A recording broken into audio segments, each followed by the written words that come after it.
Witness my disappointment in multiple angles. Witness my disappointment in multiple angles, bro. My power keeps going out. It's ridiculous. This is like we're living in 1982 or something, a time where they didn't have power. People that were alive in 1982 know. Trust me. I'm gonna still say hi to people that was in the chat while I was crashing. I saw Sleeper Barbecue, Gills Girls Love the Fish, Pepin Creek came through. Uh, Hopefully you guys will make it back as I've now had to restart. From the power flickering again, found y'all. But for anyone that we just shook off, it's fine because I didn't want to give away my fish secrets anyway. You know, I got them secrets. The isopod agenda strikes again. Oh my gosh, bro, you don't even know.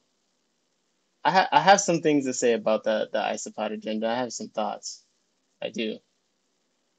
There's a party going on right here. It does seem rather lively. I'm not gonna lie. You guys are you're in a different place today. Let me get the chat on the screen again real quick because I just realized I did not have the chat on the screen, and I just feel like it's very rude when that is not the case. So first breeding thing that I'm excited about is the dwarf pikes. Now, if you're not familiar with dwarf pikes, real quickly, I'm just going to look up the Latin name and show you what I'm talking about because, oh man, this is is a little bit of a different one for me. They're bigger than most fish that I have. Everything about them is different than most of the fish that I have, honestly. Um, but the dwarf pikes here, and I don't want Chris or anyone to laugh at how I say this, but we're just going to say the dwarf pike is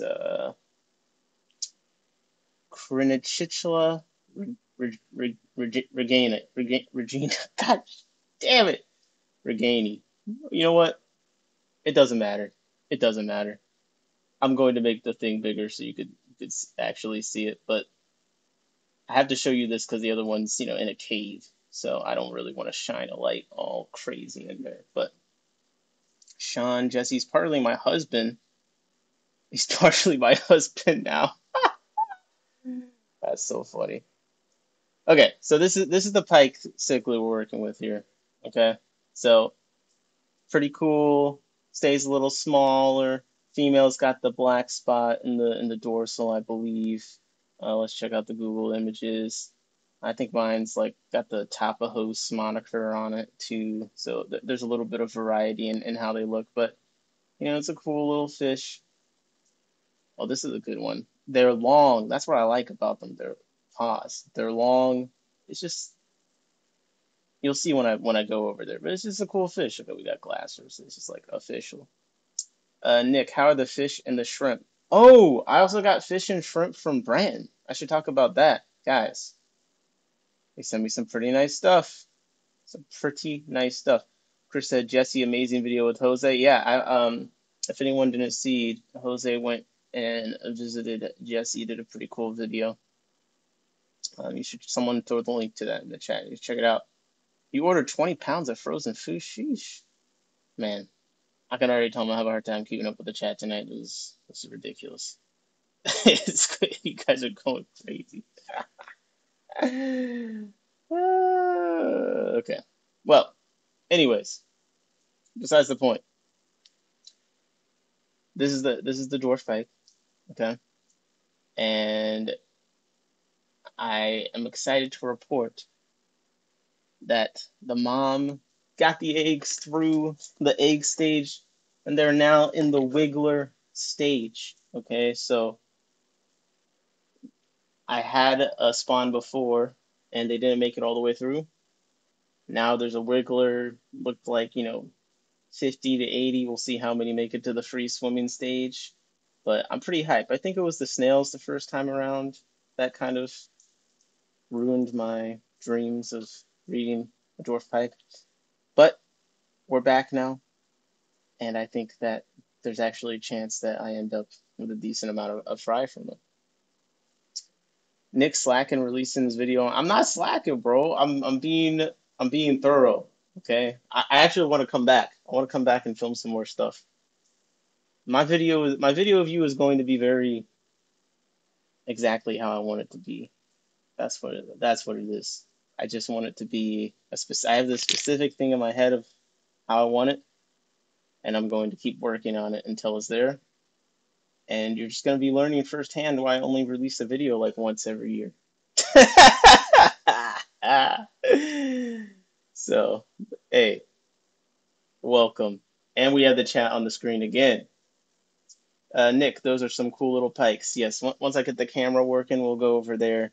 My power went out, so then the Wi-Fi was going crazy, so I'm back on like wired, so I can't like be as mobile as I was just moments ago. So free. Are we back? Ryan Bushel commented, we are back. We are back. We are back. I'm responding. All right. Can't wait, no rush.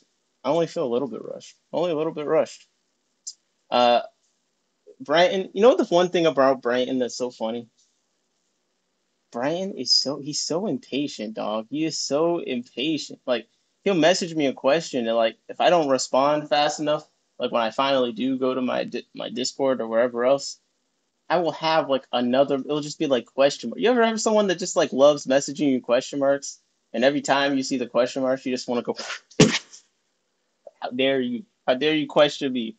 That's what it's like. That's what it's like with Brian. He is constantly being that person to me. I'm slow. Okay, I'm slow.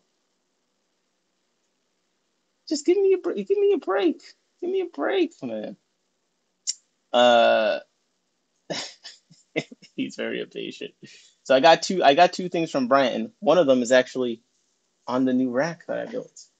And you know what? This new rack, Jesse called it structural.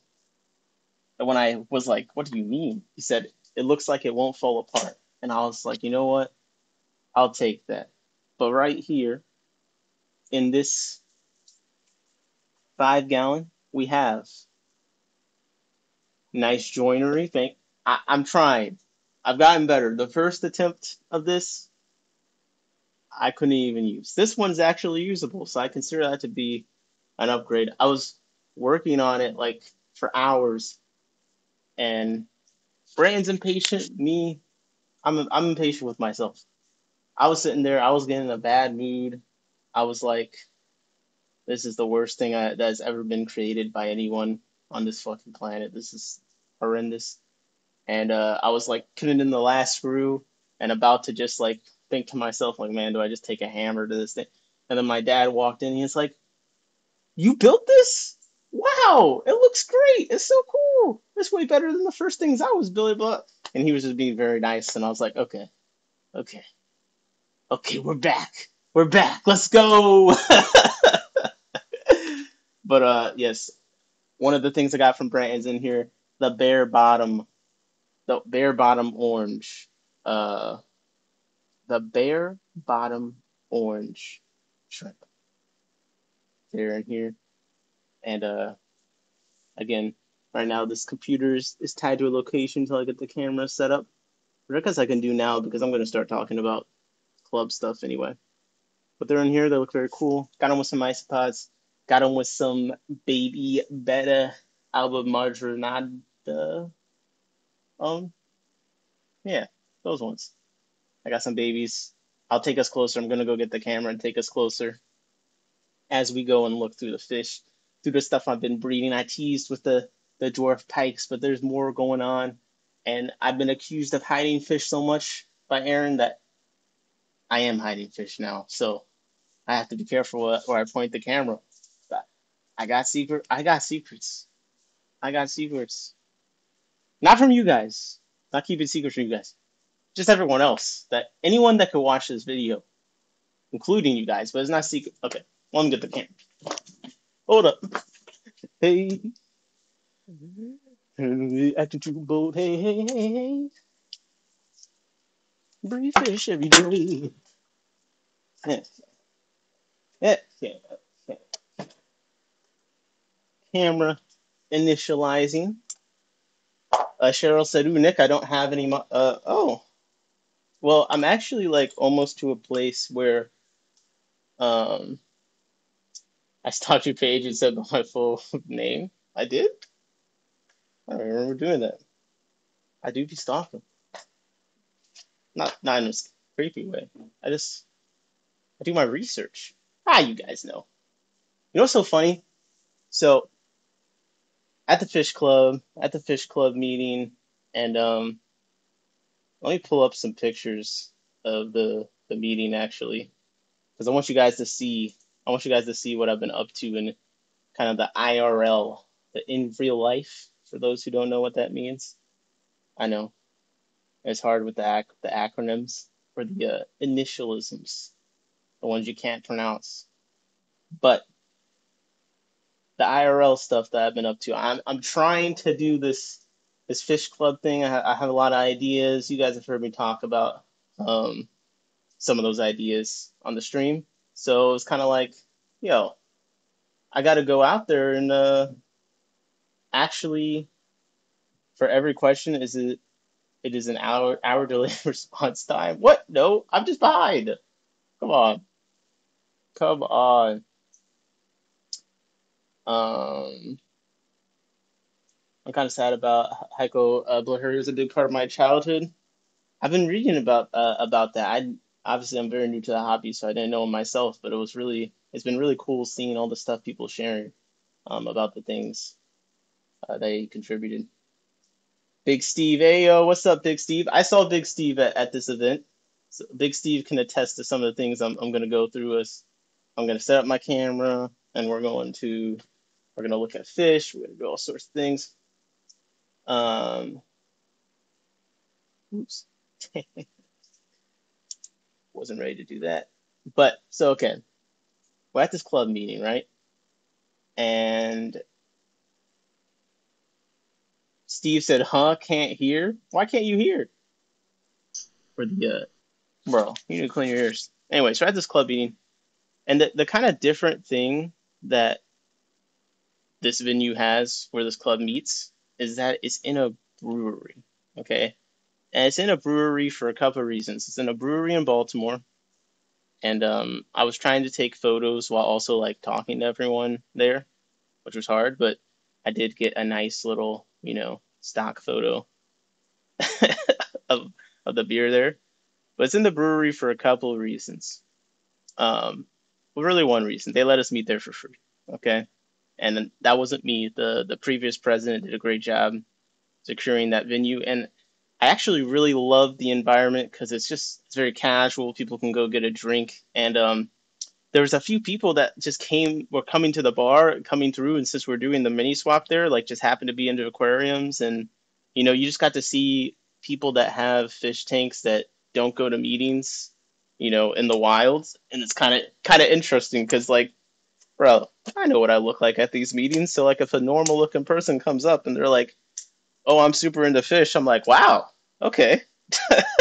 Maybe it's not only crazy people into fish. You look kind of normal.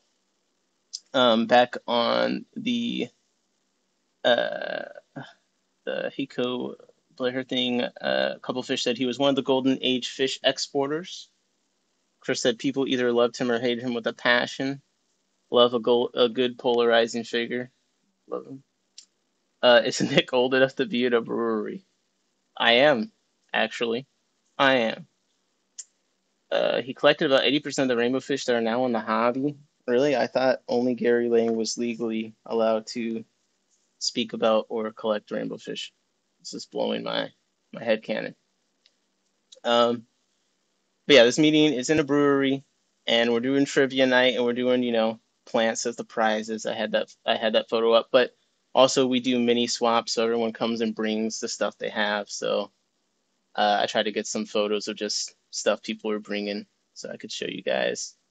Nelson, I don't know if you guys know Nelson. I think he goes to PVAS too. But he brought some nice plants. Look at this. Some crypts, some bulbitis, Java fern, Java moss, a tang. Yeah, I was actually gonna buy some, but Mother Shrimp like bought half the plants I wanted to buy, so kind of missed out on that. Chris said Gary is the other 20%. 20% of the fish, 90% of the speaking fees. Oh my god. Okay, so remember I said I can't say things that hurt my club? Like, I shouldn't make jokes about. Actually, I don't care if Gary Lang ever spoke anywhere near me. Okay, so here we go. With my disjointed storytelling going between fish and topics, we are now swinging all the way back around to the bare bottom bright and orange shrimp. So we're looking at them right now. And I got this cholla wood at the swamp from Mother Shrimp because apparently she's got like a cousin or something out in New Mexico that just has one of these plants in the yard. So we just be chopping up the roots. I'm kind of jealous about that. But you can see the shrimp are very delightful orange color. And I should get a tripod. But yeah, they're doing well. I think you sent. Did you send 6? I think you sent 6. Now, are some of them kind of red? Because I think I might have left a red in this tank. But all these look very orange to me. I think there's a rogue red in this tank. But yes, very nice orange. Let me zoom out a bit so you can get a different kind of view. Oh yeah, come on. This is peak shrimp. Peak shrimp. Okay, let me set the camera down. Let me go back to actually reading the chat for a second. And I need to get a tripod. Didn't get a tripod. And I think I have my frame rate is wrong, I feel like. But okay. What are you guys saying? I was texting Nick, did you say this is in Baltimore? Yes, this is in Baltimore. I really want to make, I would, right now the name is the Aquarius Society of Central Maryland. I wasn't around when the club was made. The name kind of sucks because it's close to another club name, the Aquarium Club of Maryland. So like the acronyms are very similar. And also like Central Maryland, like it's got no personality. Like I don't identify with Central Maryland. Like I kind of wish it was like Charm City Aquarius or something like that. Something, related to this biggest city closest to it or that it's actually in. But besides the point, one of the things that I'm excited about with the club is I think the location is unique. And I'm going to go back to my photos real quick. I think the location is unique. And I think the board is all made of people that are like pretty young on average, pretty diverse in like experience, in opinions and stuff like that.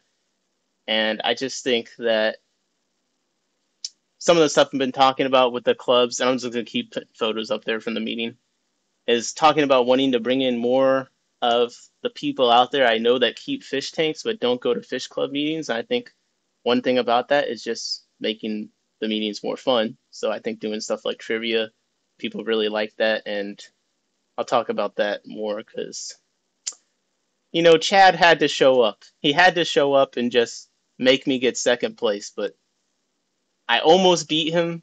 But one of the questions was about how old the oldest goldfish was or whatever. And we all got convinced. We all got convinced on this age that was wrong. And that was the difference maker. But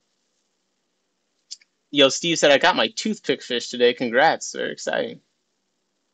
Those are on my list. What camera and lens are you using? We're going Canon R5 Mark II 100mm macro lens and 24 to 70 f.2. So I'm using the R6 Mark II.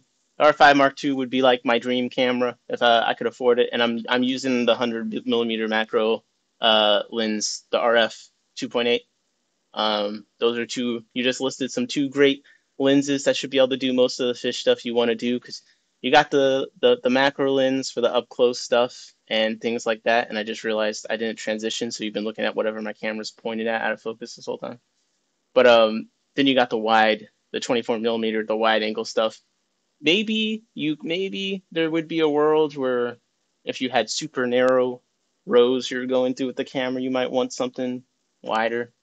But that should probably do most things. Gary's good. I don't agree with his politics, but that's okay. Yeah, that's okay. The politics are okay. I'm a hater. He just gives me bad energy. So I know nothing about him. Just the way that people talk about him. Anyone that's got like a hero worship culture around them, my immediate disposition is like, okay, let me find an excuse to not like this person. Maybe I'm just a chronic hater. Gary came to one of my meetings. He seemed pretty genuine to me. So that. Well, it's very likely that he is.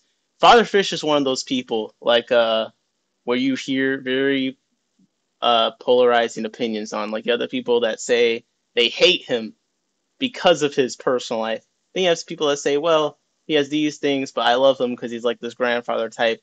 And it's just funny because people like him and hate him for what they say is the same reason. But, you know, everyone has different experiences with different people, and that's okay. We don't all like the same people. Let me see. Let me see what I was saying. I was talking about cameras. And I did answer Sleeper. Yes, it's in Baltimore. Monument City Brewery. There we go. There we go. Thank you, Steve. I like Gary. He just has a personality you have to understand. He definitely doesn't suffer fools.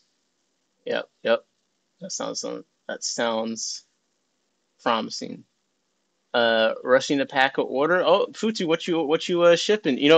Captain by Moonlight Putu Bird, Mod in Chief in the chat started selling blueberry snails recently. So I'm curious to see. I'm curious to see how that goes. I don't worship him. He's another fish nerd. Come on, man. Come on. A little worship never hurt anyone. I mean, you guys know me well enough. I feel like I can get on here and just let my consciousness run. But okay, let me get through a bit more of this meeting thing. So the trivia was a really interesting format. I'm not gonna lie. Grace came up with it. She's actually the one holding the bag in this picture. Grace is the club's treasurer. I think she's on the board of other clubs too. I want to say she's on the board of PVS. Really good hobbyist, great breeder as well.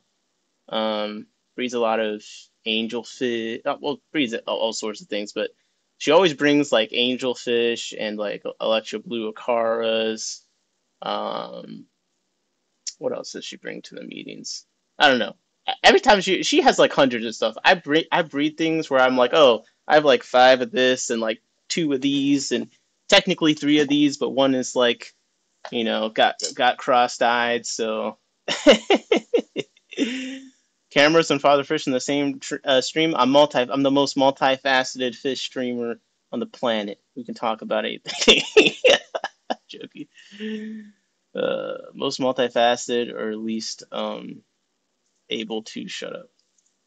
Okay, but anyways, Grace set up the trivia. I'm trying to find a picture of the card. But another thing that I like that they were doing at the meeting, and this wasn't my idea or anything, but it was a lot of fun, is they had little coloring books for people at everywhere, and I was surprised at how many people like actually used them.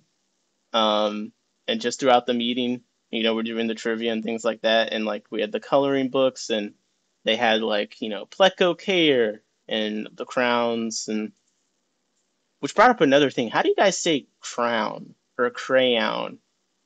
Because I was asking people there, and I got like 4 pronunciations, even one that I never heard before. Someone called them cranes, like a crane. That's a crane.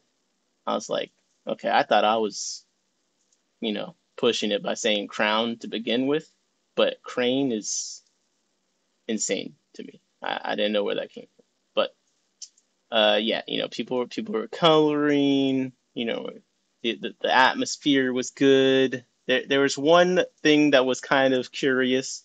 That one individual decided someone started building a mechanical keyboard at the table, during the meeting, and I was like, wow, okay, this is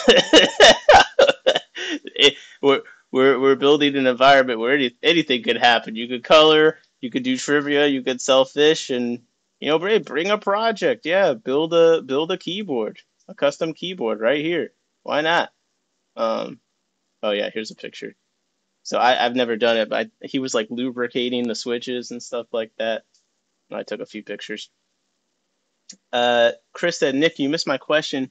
What camera and lenses do you? Yo, I did not miss your question. I actually answered it. You missed me answering your question, but I shall respond.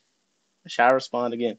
I use a R6 Mark II and a 100 millimeter macro lens, the RF 2.8. And then I said that I liked your lens choices, the 24 to 70. You should be able to do pretty much anything.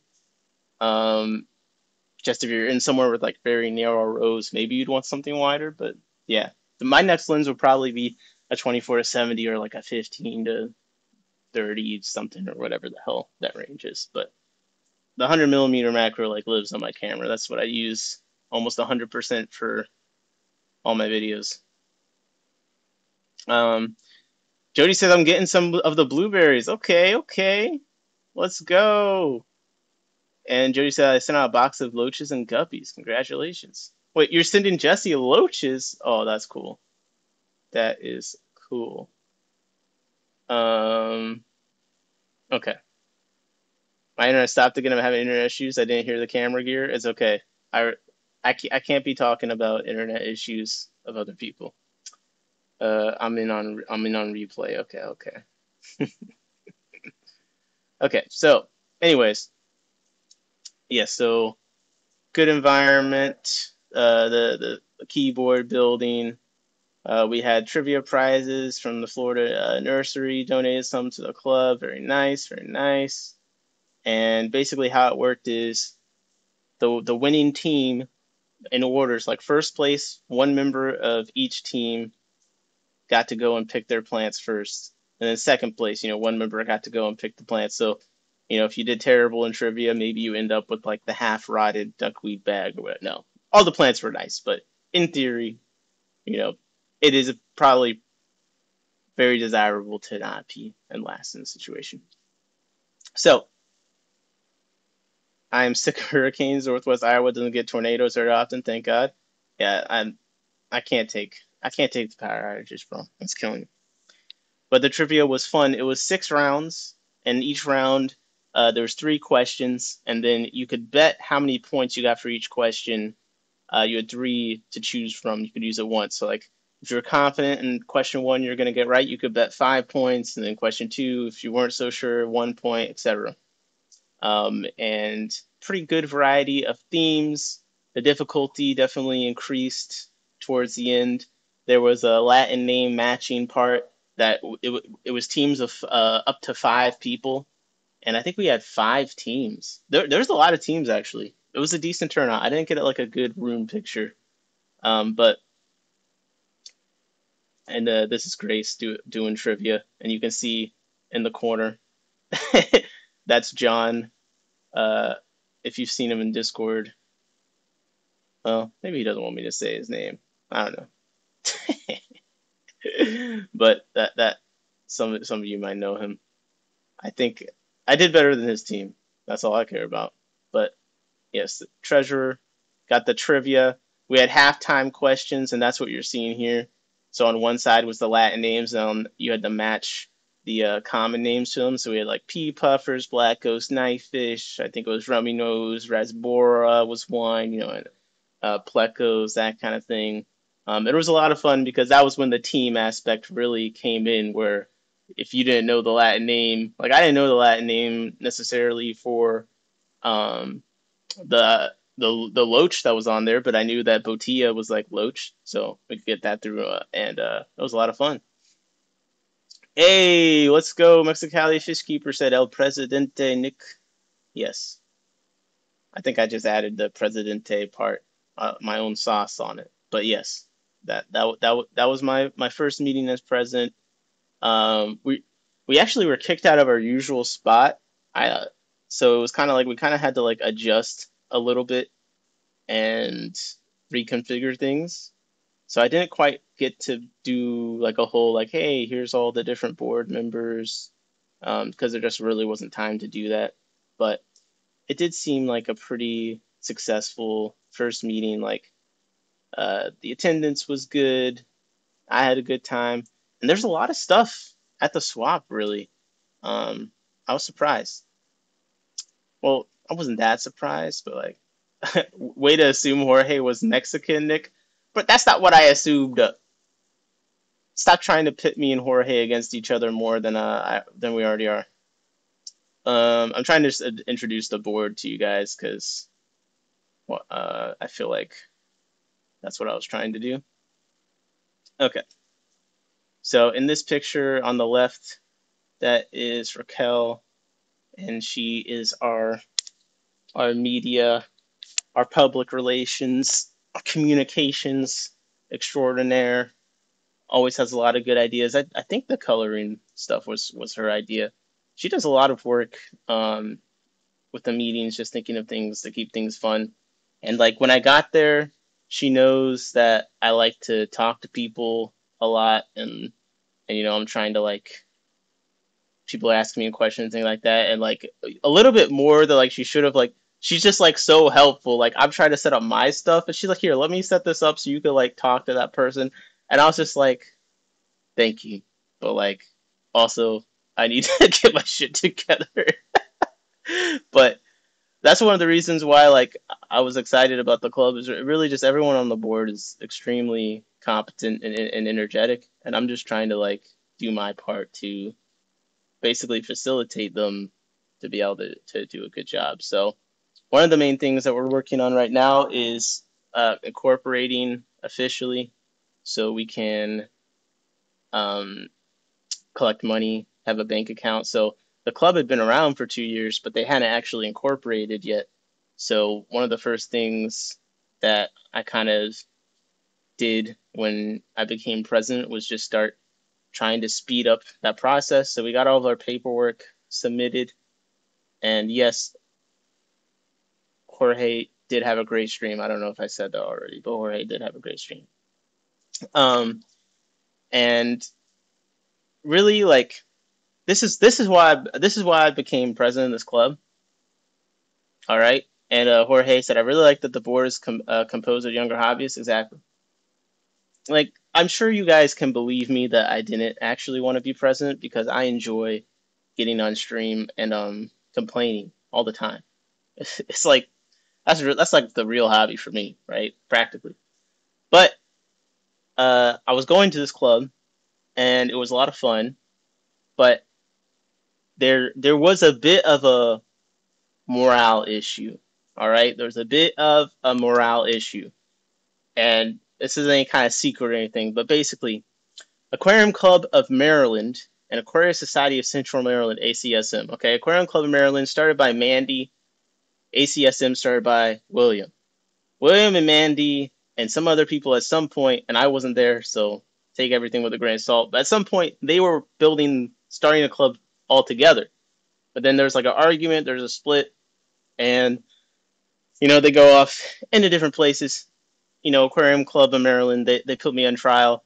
Clearly, I think we're all cool now. I'm still going to the meetings. Everyone's been fine. I think it's all water under the bridge, but it's not like me and Mandy have been best of friends.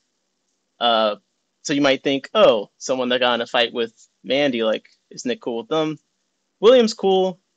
His people skills, not great.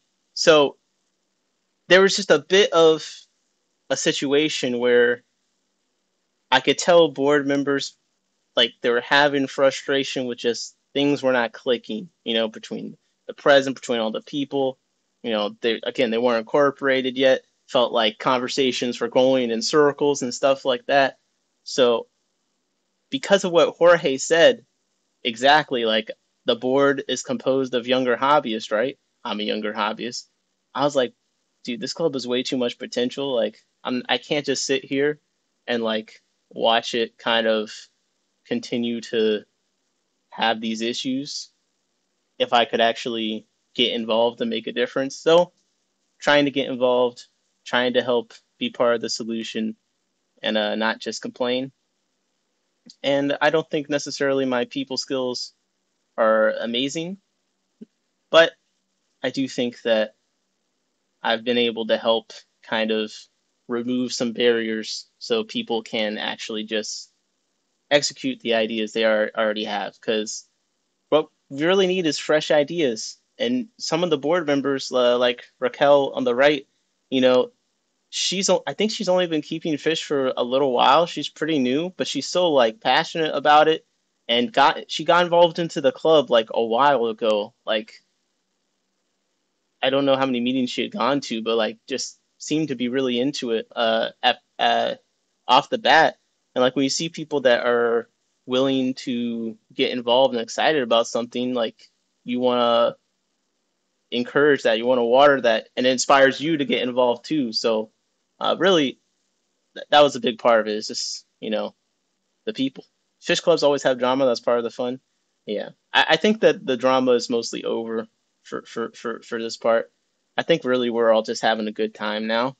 Um, so I think I'm excited. I'm really excited. And, on the left in this picture is Mother Shrimp. She's a shrimp slinger. I think she's in Pennsylvania, but she came down and brought a bunch of stuff. Uh, and I got my choya wood from her. And you can see one of the tables here. Everyone's like sitting around with their drawings and stuff. Is the club regional or online? One you talked about. Uh, this is a regional. This is a local one. The online one is something I'm working on, and SVC is really I'm trying to just support him in working on it because I need help, and I think he's got a lot better ideas than I do regarding the online club. So he's been working on that, and we're hoping that can be a thing that's around like by the class or after launch an online fish club. So if you have any ideas, if you're interested in being involved on like I don't know, a board level or something, definitely let me know because that will be needed for sure if we're actually going to do this. Okay, now that I just did so much boring yapping, let me just because Jorge say habla español, and I retracted. Okay, I'm not gonna start reading stuff that I'm gonna pronounce terribly, so you guys can laugh at me. Uh, Fish Club. Okay, Jorge Killer Stream. Keep up the great stream. Yep. So if you guys missed it, okay. Jesse said, Nick, I want to help with the online club. All right, I will write that down, and I will make sure I hold you accountable to that. So speaking of Jorge's stream, and a couple Fish Styles VP and second VP for clubs in the past. I'm definitely down to help organize the online one when you start. All right, I will write your name down as well. I'm gonna screenshot that because I'm definitely gonna need a lot of help, but it's got to happen. I think that there's likely already. I'm sure there's already some people working on starting an online club, but we can be part of the wave because I'm surprised it's not more of a thing already, considering how many people aren't near a club or really a local fish store, and if they are near a local fish store, maybe it's not the best in the world, which is a more common issue than I realized. But speaking of Jorge, this is something interesting. I don't know. A lot of you guys probably did see this because you're probably like in the stream. But Jorge was talking to Tropical Fish Co. Now, we're entering into a fun space where we're like this small stream, right? And we got our friends that are in the chat and stuff, and some of our friends are up to big things. So this is like we're entering the phase where, oh, Jody P is starting a fish company. It's like these names in the chat now become topics that we would have talked. I would have talked about this anyway because it's very, very cool. So Jody P and Christopher Junkin. Sorry. And Chris Junkin. And they both now have Tropical Fish Co. in their names. if you guys, I don't know if you guys noticed that both of their chat names have become a bit more corporate recently. But Jody P and yes, Chris Junkin are starting a fish business together. I believe it's some kind of, online retail situation that we've become more and more familiar with as people begin to think to themselves, I should put fish in the mail. And it just becomes this like invasive thought. Like they just keep thinking about cardboard and like swishing water and like fish and heat sealers and bags. And the bags breathe and breather bags and oxygen tanks. And speaking of tanks, how about 170? Because they're starting with 170 tanks in this facility. Um, so if you didn't see the stream with Jorge, I think that Jody and Chris have talked about it in a few different places, but I do think Jorge did a good job asking some questions. There's definitely a lot of things that stand out about this to me, uh, and one main thing is that is a lot of tanks to jump off the beginning of, which we're not surprised because we've seen how Jody P operates, and obviously Chris has been in the hobby a long time, so it's not like they're total newbies going into it, but it's definitely like they must have been planning or thinking about this for a bit because hopefully it wasn't like an impulse decision to get a container, a shipping container of fish tanks or whatever delivered to the shed. Chris said, "I am so friggin' hot." Hey man, I asked this question in Jorge's stream. I was asking if you guys were gonna make beards mandatory for employees. I don't know. I was just looking at the beard and I was like, this might be a standard that you want to set. Now, uh, we'll have 250 tanks soon after opening. It's been over a year of planning. Yeah, that makes sense. Although that makes it even more like just crazy since I believe Jody has been doing fish stuff for like uh I don't know, 2 years ish maybe. I think that she's been doing a lot less time than me, but she's done a much better job.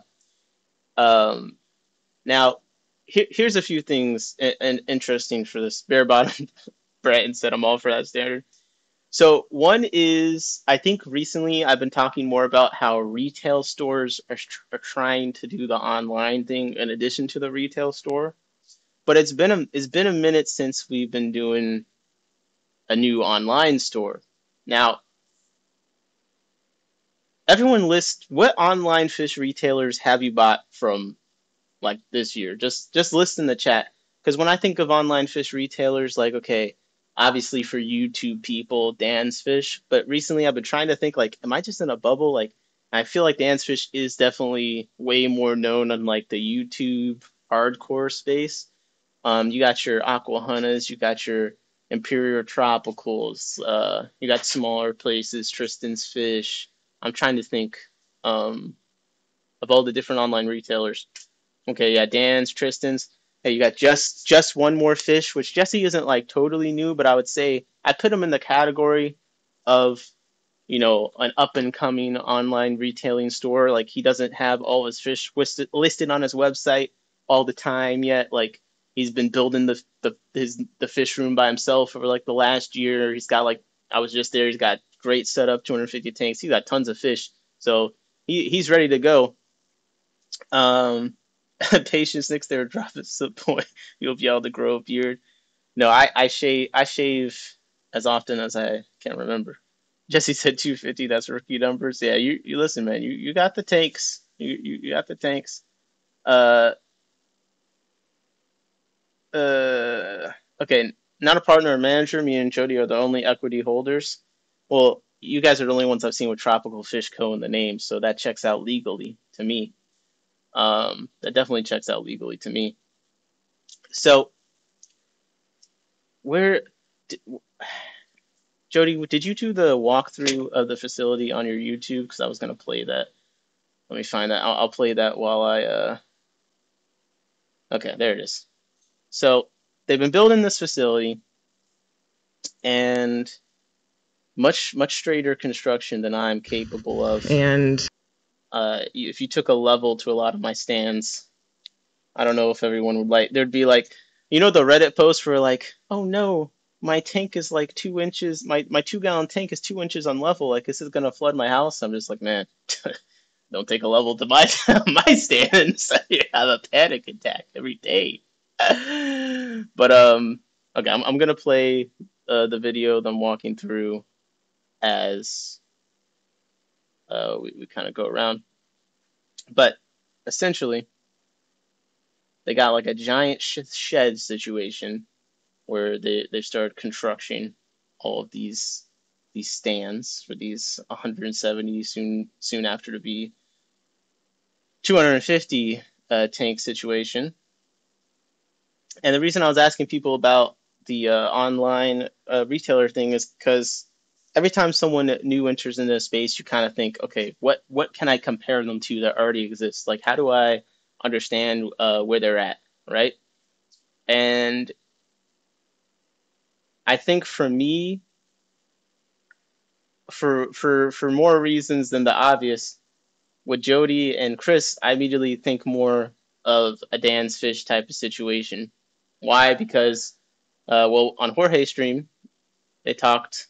There's some things that made me think about it. Like one, wanting to bring in uncommon fish. It's like okay. They kind of got more of like a mindset around the care and health of the fish. So it's like okay, we talked about Dan's Fish recently, like not bringing in as uncommon fish anymore. So I'm like, okay, there's a hole there. Jorge was like asking them. He kept that. What fish are you gonna specialize in? Like what niche and stuff? And they're like, well, of course, the loaches. All right, okay, so we're gonna get some loaches and stuff there. So it's not like gonna be like a wholesale aquahona, flipping fish thing. It's like okay, so we're dealing with like they got an aquaponic system. This is gonna be state of the art stuff, something really different. So I feel like that plus the fact that it's Jody and Chris, just people that we already know and really love. I'm just looking at this like, man, this could go pretty crazy, pretty quickly. Jesse said no beard. KG said wet spot. Okay, wet spot's a good one. Aquatic farts. That's why I asked about the. I need someone to bring in vampire crabs, or like I want to order other stuff from them because vampire crabs like mostly like Aquatic Arts has, Aquahuna sometimes has. Of course, I'm gonna buy some from Elite Menagerie Habitats eventually because I need to go down there. But a lot of the places that have them on the online retail space, it's like, you know, there's not much fish wise that I want to order as well. And I don't want to just order crabs because like I think they're cool and I do want them, but like I'm not that into them. Jesse said I'm bringing in vampire crabs. Just wait. Okay, and that brings up a whole. I don't have a single level tank. Of course you don't, Bratton. I'll bring in a level if I ever come there. I'll make a whole video on Nick's level tanks. Chris said thanks, Nick. Anytime, anytime. I'm always gonna say what I'm thinking. And loves the fish. Yeah, the silent partner thing on the messy front. It's just kind of crazy to me. We do this whole stream about Corey coming in, the Dan's fish changes, um, firing Johnny and stuff, and all that situation. Then we got basically Jody P, one of everyone's favorite people in the chat, and Chris launching a business, and it kind of just feels like a time where you know they say like what is it the tide a big tide raises all boats and stuff. I feel like there's the opposite of that where like sometimes one thing going down raises the other. That's what it kind of feels like to me right now. The wholesaler I used to go to in Mass had vampires. Interesting. Used to visiting a wholesaler would be really interesting. Mexicali Fish Keeper said, "Yeah, so you might have missed the stream from Dan. Johnny got fired from Dan's Fish.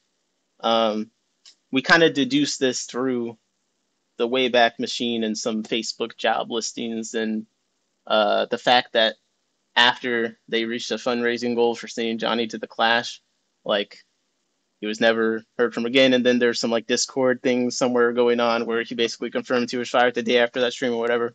So Johnny gets fired from Dan's Fish. Then I hear on the last stream, Dan's, he's like, "Oh yeah," someone asked like, "Are you sending out the Nisa and I yet?" He's like, "Oh, they were doing so good, then now they're not doing good." So I'm just like, every person I talk to that owns a fish business where they have employees, the one thing that I hear over and over again is like, especially the people that are like one or two people running the store, and then you ask them like, why don't you get someone to help you? You could do so much more, like start an online retail thing or something like that.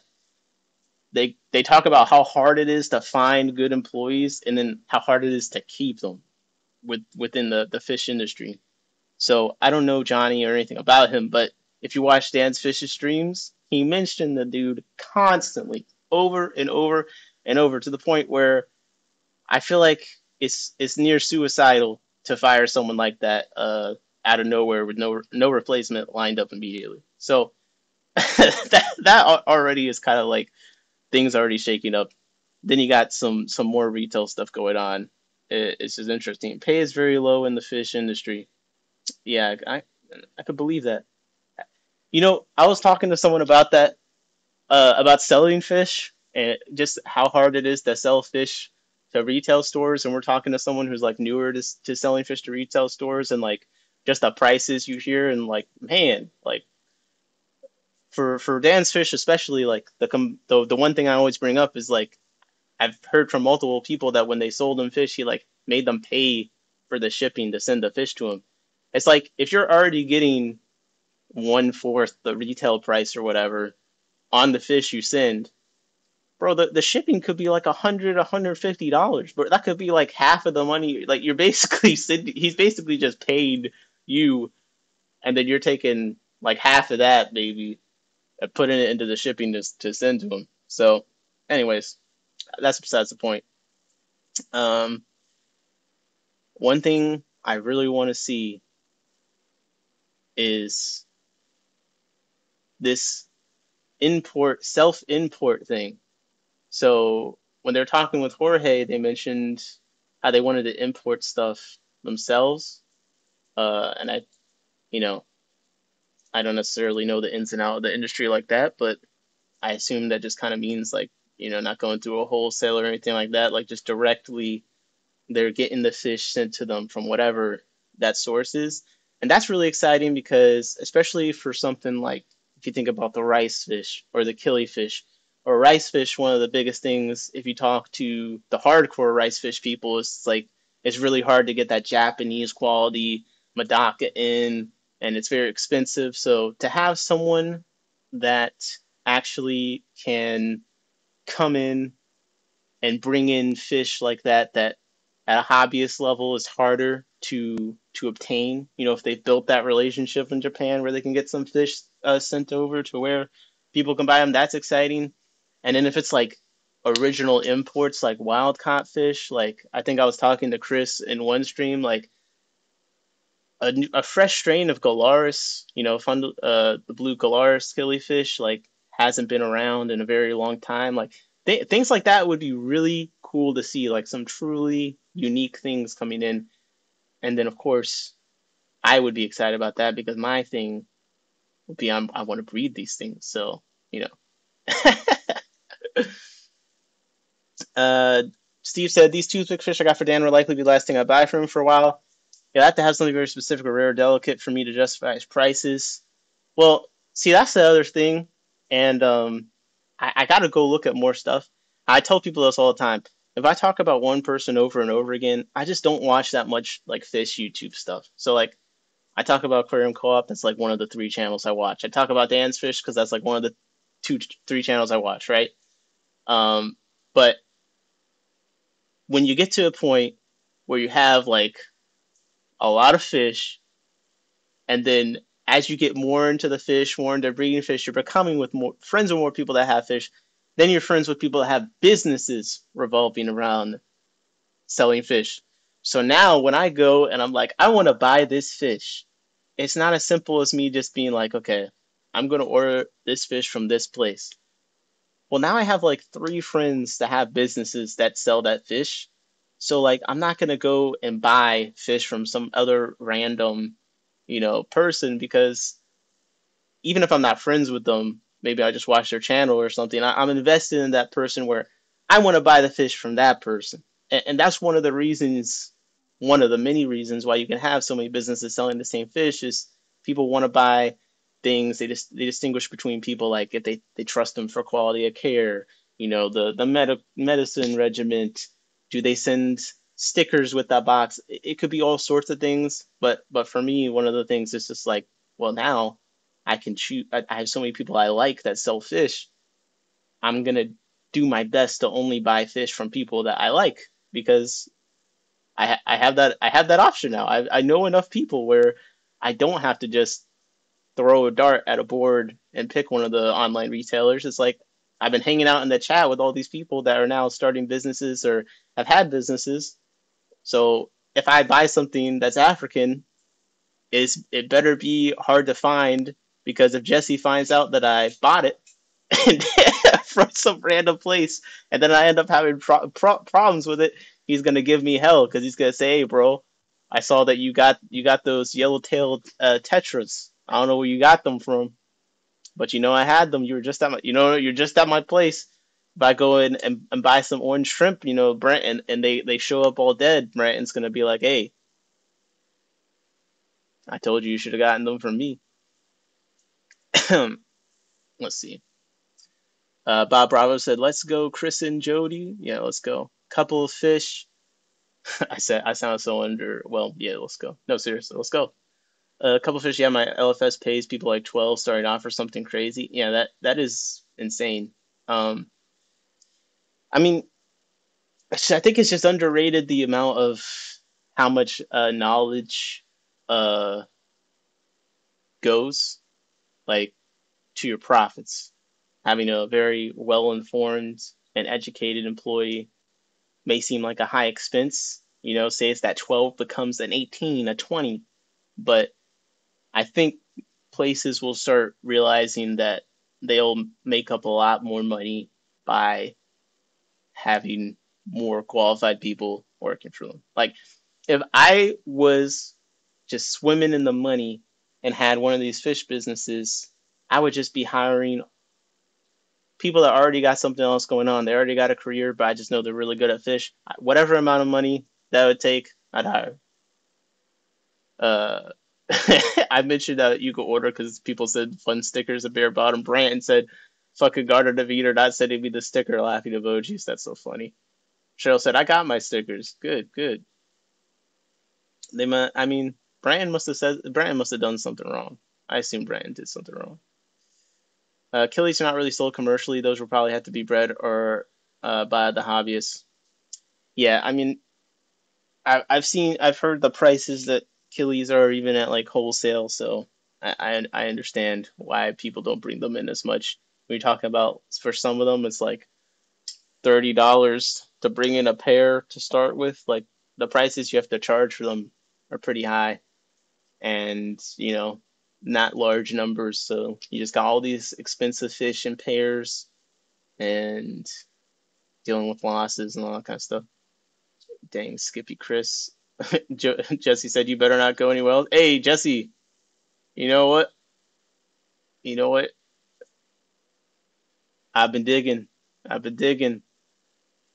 I'm trying to connect the dots on all the wholesalers out there. You know what I mean? I'm really trying. It's not like it's like super hidden, but like I've been trying to connect the dots, to reference. Sometimes someone tells me like one thing, another person tells me like another thing, and then eventually just clicks in my mind. I'm like, oh, okay. So that's the same as that. That's the same as that. But yeah, all my Africans, they have to come from Jesse, or he's gonna break my other shoulder. Well, I tore the labrum on the shoulder. I didn't break it, but he might take issue with it. That's the point. So Tropical Fish Co. starting Jody and Chris. I think it's kind of a unique situation. You got someone with 40 years. You got someone with like 2 years. Both seem to be very outgoing, social people. I think that's another thing that's kind of interesting about it is uh, a lot of the fish companies with like a social media presence ish. I don't really know that all of them are like natural on camera, want to be on camera and talk a lot, kind of a thing. I don't think they really enjoy it that much. But Chris and Jody both seem to spend a lot of time on streams talking to people. Um, and I think that if they do want to be media focused, they have a much better chance of being successful there just off the fact that it seems like they already enjoy it, which is half the battle. And if you don't enjoy making videos, and or at least if you don't have the endurance to do that, then it could be challenging. But I think that is one thing unique about them is their personalities. I kind of can see where when they talk about being media focused and wanting to do more content and stuff, I could see that actually panning out because um, let's take Aquahana for example, right? I've talked about I really like their social media videos. Um, I just think they're really funny. That's what I like. I just think they're funny. They got kind of memey, really funny memey situation going on. And I think this is the girl that does them. I don't know who she is, but I think she does a great job. But the thing that's different about this and why I brought it up is it's at least externally, as far as being well known, it's not like the owner of the business, the face of the business, should you say, doing this. You know, Jody and Chris are people that already are recognizable and things like that. So they're kind of like mascots for their own business. So when they start doing videos, say it's like a educational video, they kind of already have that effect of being a face some people or voice some people may recognize and will immediately be connecting that to the company, which is something that I really like. Actually, I was joking, but I actually like that they put the Tropical Fish Co. in their YouTube names next to their original ones because I think that when it's smart to tie your personal identity to it that much because it's another thing that sets you apart from other online businesses because now it's like, well, it's not just Tropical Fish Co. It's like Jody P. Tropical Fish Co. It's Chris Junkin Tropical Fish Co. It kind of personifies the business a little bit. So I think it's going to be fun. I'm interested to see what the media looks like. Uh, Brent and everyone has seen you in the shower multiple times. What? Multiple times. You see someone with a bare bottom, you forget to send the sticker. Okay, we're having a business not taking social media nowadays is stupid. Absolutely agree. Agree you're starting online media. It's everything familiar face. Hell, I pictured Christopher Junkin looking like a 30-year-old white Bob Marley. Wait, you don't think he does? Hold up. Hold up. I mean, come on. Maybe if he grew his hair out more. Hold up. It didn't seem like a chill dude. He was saying he was talking some Rasta stuff to me in the chat earlier. Putting them on. Hey, Steve, you should have seen me in my 30s. See, no, listen, man. I think Chris could do it. I really do. And I think the beard is gonna get him so far. I just feel like anyone talking about fish with a beard has like plus 10 credibility added to it. Uh, I think one reason why you'll see some larger companies struggle with larger being relative struggle with the media thing is it's hard. Doing consistent social media is a lot of work. It's a lot of work, and just video editing is not for the weak of heart. It really isn't. Um, it's not like I'm necessarily the fastest or the slowest, but editing videos isn't for everyone, and it's hard for people to find a consistent editor. And because a lot of the times these people hiring aren't too familiar with social media or video editing or whatever, it's hard also for them to figure out what kind of person they need in that position. Um, And then we're talking about like payment and stuff too. Like depending on what you want, that kind of like consistent social media, if you're not doing it yourself, is expensive if you really want it to be done the right way. And expensive is relative, but just sometimes people think about that like, oh yeah, I can make like get someone to make like 30 shorts or something for like $5. And honestly, you probably could if you get someone in like India or something to edit your video. A lot of YouTubers actually do that. They get their videos edited by like people in other countries on like some of those work websites. I forget what they're called, the specific ones. That's something a lot of people do. But yeah, it's just like doing consistent content or media is hard enough as it is as an individual. As a business, you got so many goals, so many different ideas. It's hard to really keep up with all that. Chris said, yeah, then Mia Rastafarian. Hear that, Chris? Don't shave? Yeah, never shave. That I am the beard, and the beard is me. Note to self: quit shaving my beard again. Yeah, man. I think the beard gives credibility. I think I need to stay clean shaven. I don't want anyone to think that they should trust anything I say about anything. I want to have plausible deniability. You know, like look at me. I'm an idiot. What do you expect? It's on you. It's on you. We have an in-house video editor, but I have a friend in Pakistan that does it for a living. Rocking and rolling, man. Rocking and rolling. You're already ahead of the game. Already ahead of the game. I would say, well, my last thing on that, because I want to show some of the fish breeding stuff, and I need to move. Jody said I'm not growing a beard. My goatee is almost to my nipples, but I shaved off the beard for summer weather. What a mental image that you have provided all of us. Thank you for that. Thank you. Okay, hold up. What was I saying? Got totally lost. Hope not Jody. I mean, Jody. Hey, if Jody wants to get a beard, it could be like a company brand identity. You know, we all have beards here. We believe that fish keepers should have, or fish retailers should have beards. So all of our employees are required to have them. Why not? Maybe you guys aren't thinking about this with an open mind. All right. So bear with me because when I do this, I can't actually see what my phone's seeing. But we're going to go up. And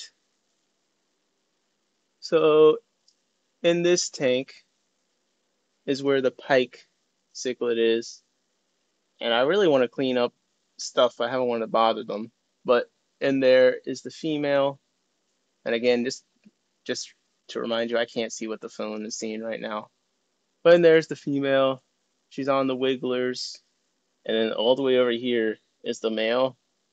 And I think the interesting thing is she hasn't really had to chase him off. Like he just seems to know she needs space.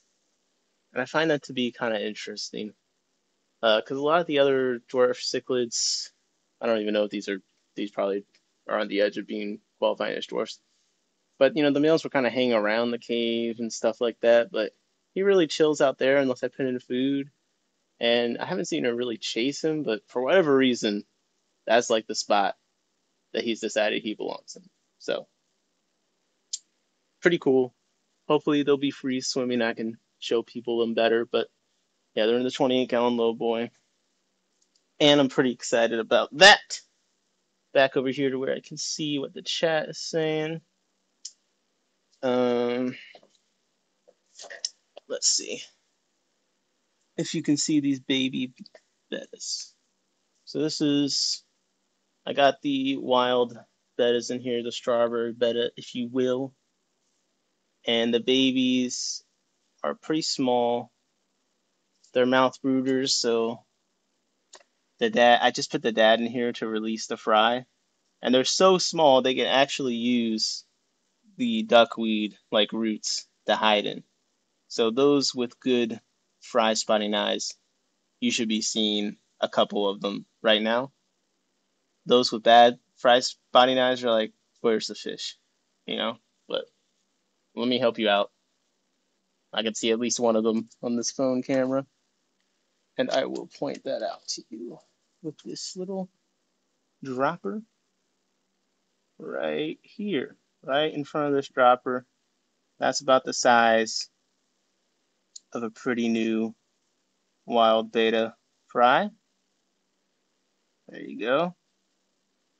And yeah, so that's my fifth spawn of them in there actually. So I really should have a good amount. I need to do a proper count, but I have been kind of taking them to swap. I feel like I've taken like over 20 or 30 to swaps in the area, and I just took a pair to the other meeting I was just at. And then of course we got Branton's orange shrimp, and we'll get to the fish he sent me shortly on this little tour here, that impromptu fish room tour. Some of the stuff I'm working on. Um,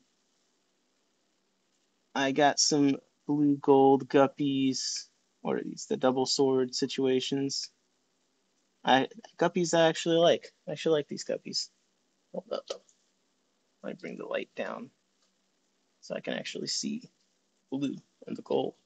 I got these. I like these short, like 12-inch marina lights. They're really bright, and they fit perfectly for like a 10-gallon situation. Um, actually, there we go.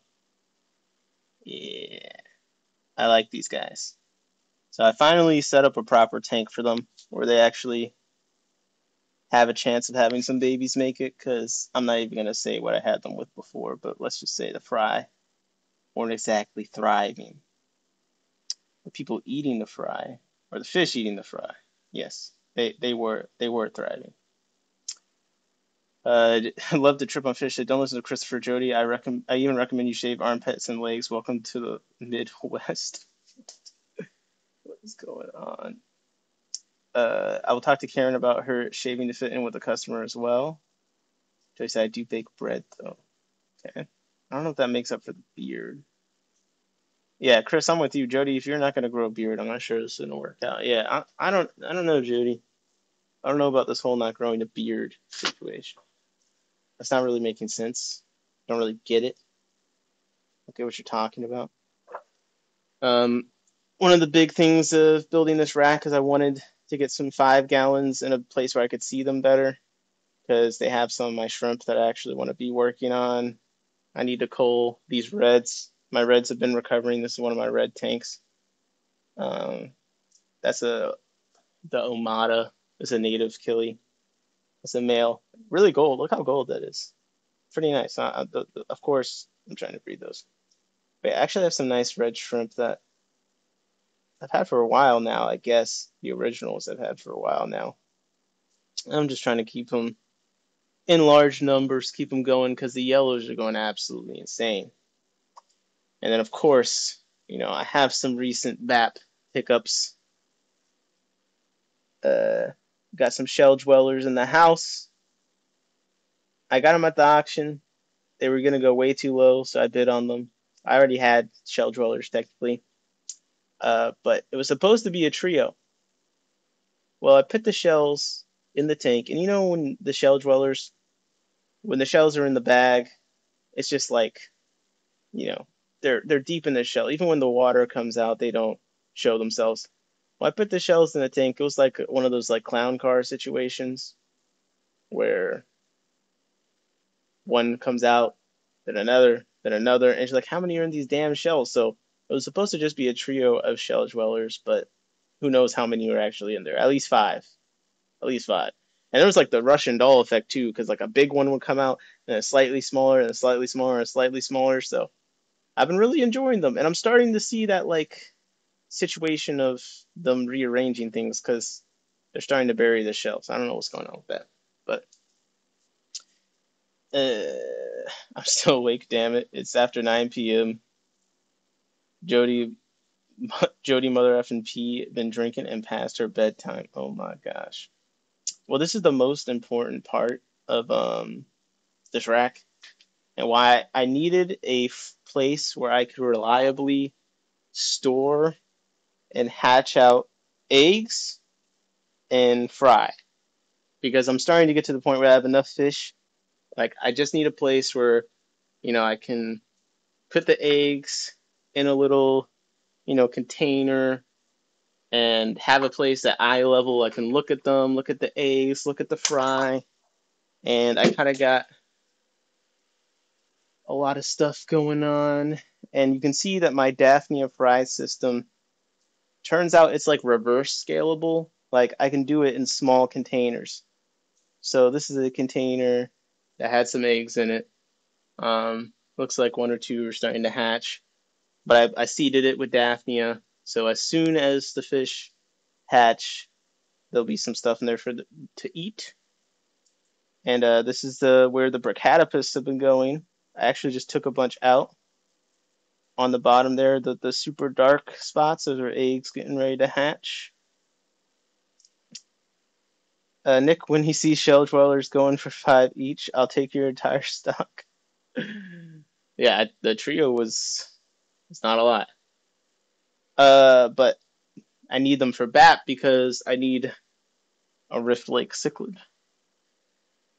So you can see these bigger containers are like eggs that I have in larger numbers. I'm doing more than one fish in most of them. Some of them are only now I also have a place where like these are isopods for orders going out tomorrow. So I'm pre-counting. I got these nice little cups. I got this little terrarium here for some isopods that I just got.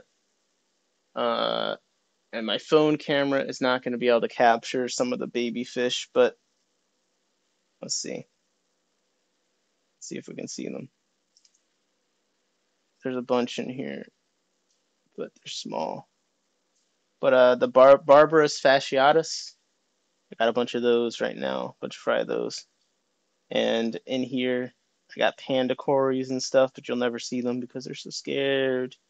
But the Daphne have been doing really well in that container. So, that being said, I have a very nice little workstation here where I can put little containers of eggs. I got slightly bigger things to hold fry in as I feed them and transition them. All these are seeded with Daphnia. It's great. Really big step for me in increasing the numbers is just, having a slightly more organized system and just a place where I can look at them at eye level has been pretty huge. So yeah, I'm hoping to have a lot more breeding updates in the near future because I've been trying, man. I've been trying. Oh yo, that barber's just eating a snail.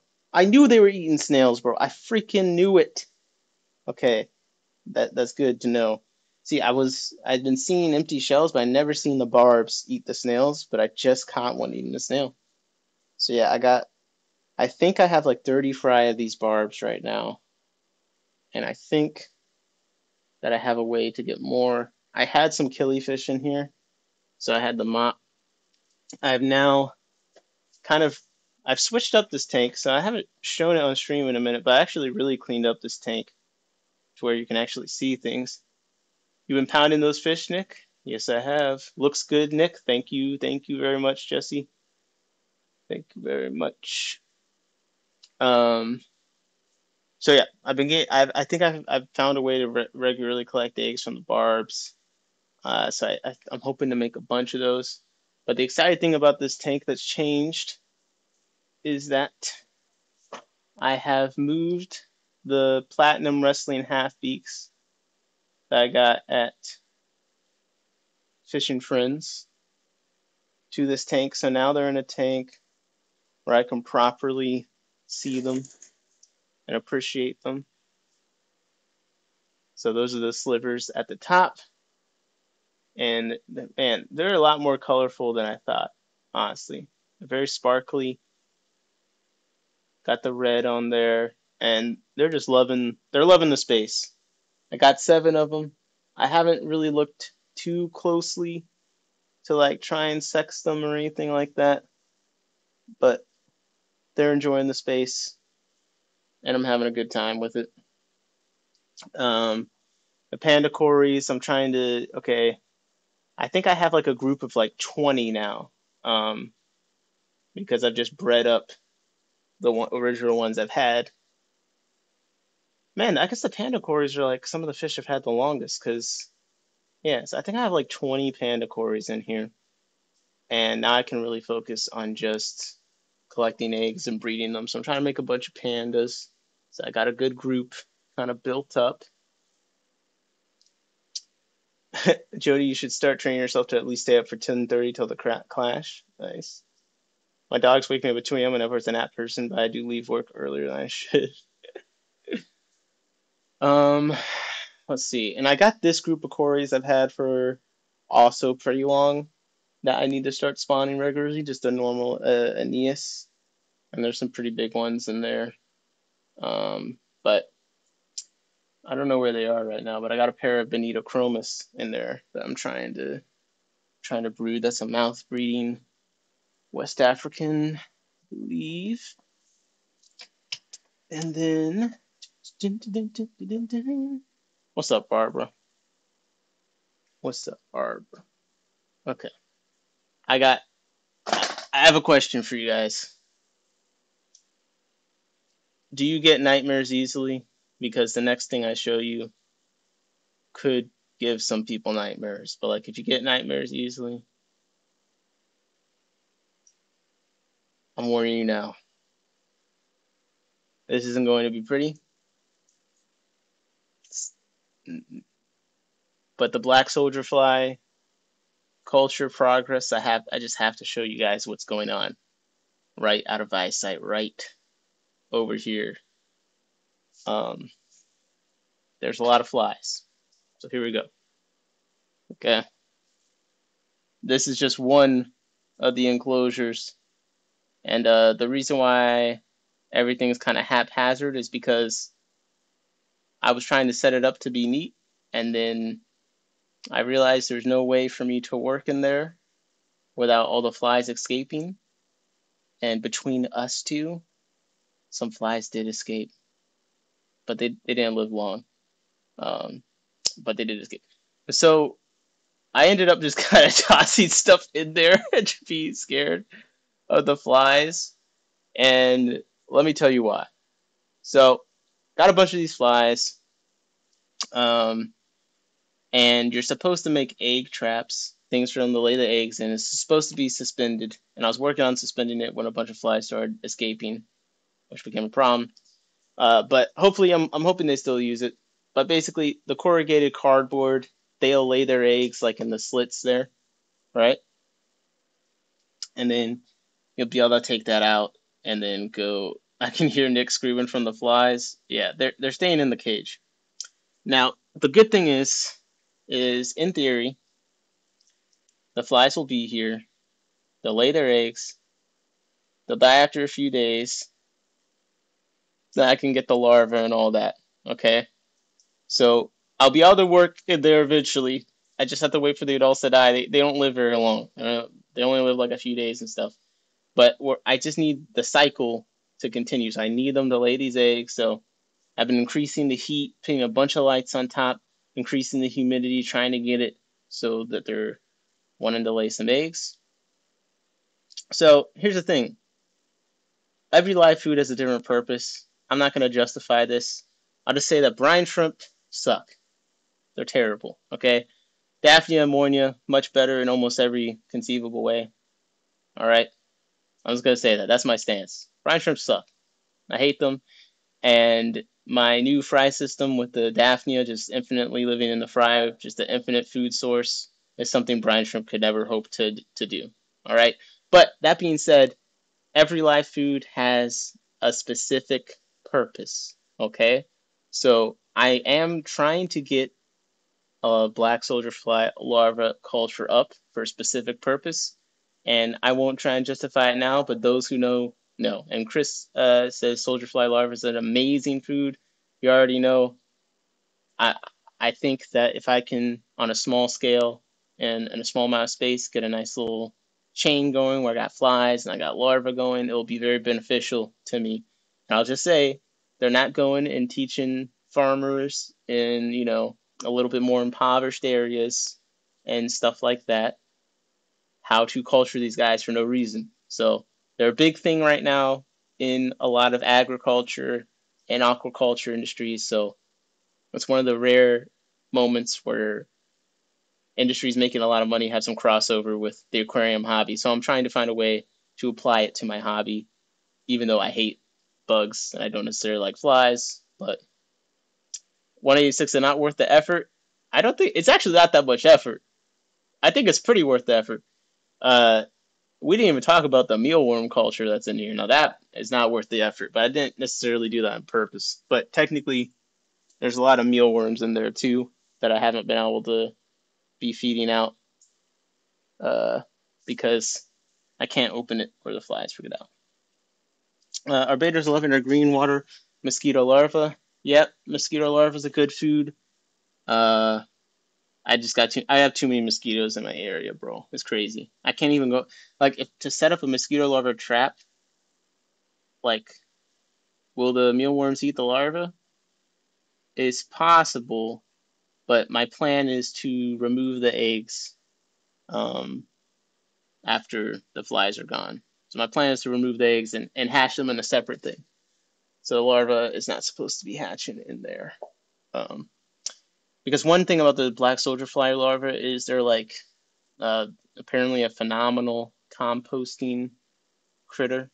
I I don't know that much about composting, but from what I'm reading, all the composters are like they go crazy with apparently they just consume massive amounts of uh what do they call it, plant waste and stuff. Um, I forget. Grinder worms and everything breeds. Yeah, I mean you can breed stuff on a lot of things. I'm chasing a very specific goal with the black soldier fly larva and grindle worms. They have a very limited nutrition profile. That's the thing with a lot of the worms. Is they're very limited in the nutrition. That's another thing I like about Daphne. It's easier. It's pretty easy to like gut load them with stuff that makes them more nutritional stuff like that. You can do that with the worms too to a degree, but some of them already exist with such a high fat level. There's only so much that you can do. Uh, you know, the soldier fly larvae, they have some pretty nice things about them that I like. And then, of course, the size is also a thing. So if I'm doing larger fish, perhaps in the future, it'll be nice to have around.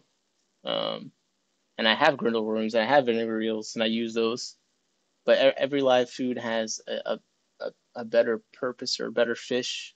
And keeping a lot of different fish. The vinegar eels might not be best for some things I'm trying to do. The mealworms definitely are only good for a few certain things. Nick just ignores my blackworm comments. Blackworms are fine. I've been breeding the blackworms.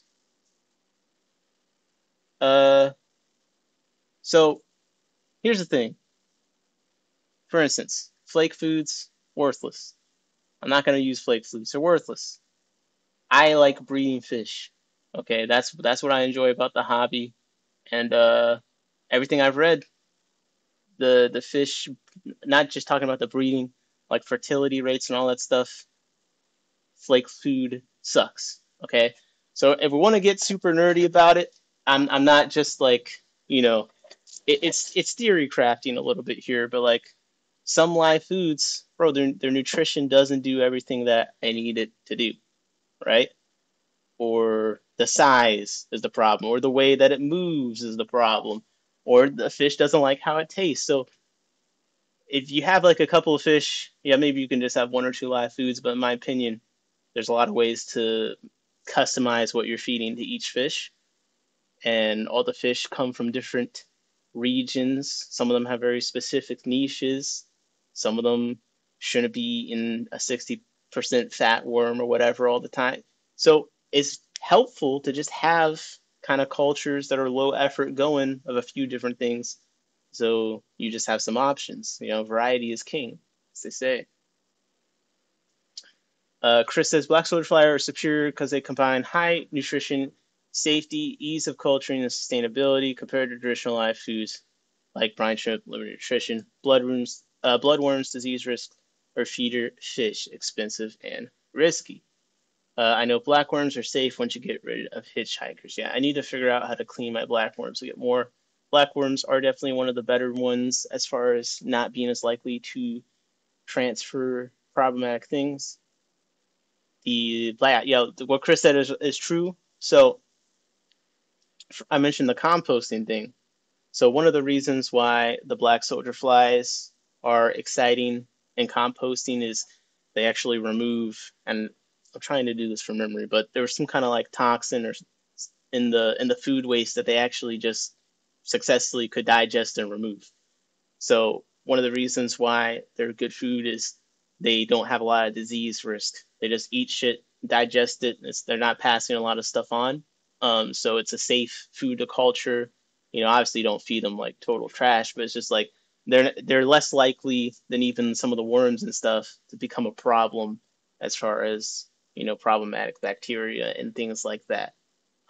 So that's just another kind of min maxing thing. It's like nutrition. There's safety risk and things, and bloodworms kind of a higher risk is like a good example. Frozen food can be good. It's expensive.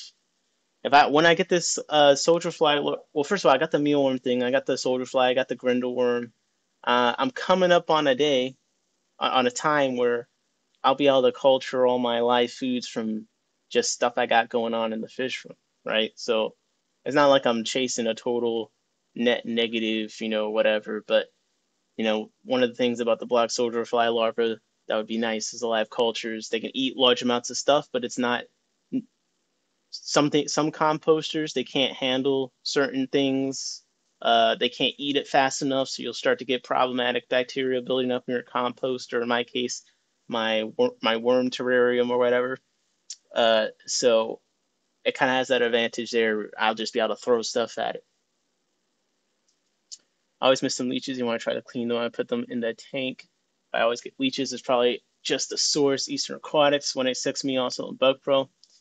And yeah, I need to find like the study, but I was listening to watercolors. This is one thing that put me in this direction a bit more. But I was listening to watercolors a long time ago, and I think one of them on the podcast was actually working on a research study, and they were testing like fish breeding with different kinds of foods and like how different kinds of foods affected fertility, how often they bred, success and all that kind of stuff. And it was like flake foods were like just horrendous, and then pellet foods, just switching to pellet foods was like, a gazillion times better than flake foods. And then you got the live foods and stuff in it. So I think there's a big nutrition component. I think flake foods, they're so thin and stuff. I just think it's hard to get a lot of nutrition into them. So I'm definitely all pellets. I'm all pellets forever for the most part. I could see myself having a flake food every now and then and like crushing it up because I'd be making my own powdered foods and stuff. But I'm on pellets because from what I've been reading, that seems to help a lot with conditioning. But I'm more and more feeding live stuff often. I did splurge recently though, while we're on the topic of food. Ugh, man, the extreme the extreme nano pellets. This is the best sinking. This is like my favorite fish food. Funnily enough, it was one of the first foods I bought, and I just bought it again after not having it for a while. Bro, it's so. I think size is a big thing with the foods. It's the perfect size, and I just can feed it to a lot of different things. I really like it for quarries because I've been trying to like do the thing where you just feed your quarries a ton, and some of the larger pellets, even just slightly larger. I like these two, the extreme cichlid peewee pellets, and this is for like my cribs and things like that because there's a 38% protein. So I'm not super like trying to be strict about things like that, but some stuff, if they're a heavier vegetation diet, rainbow cichlids and things like that, I may as well do my due diligence and do, a 38% protein pellet as opposed to all these 50 and 60+% pellets, because part of how much the food contributes to the water quality is, well, if your fish can't digest a bunch of it, then it's going to end up as more waste in your tank.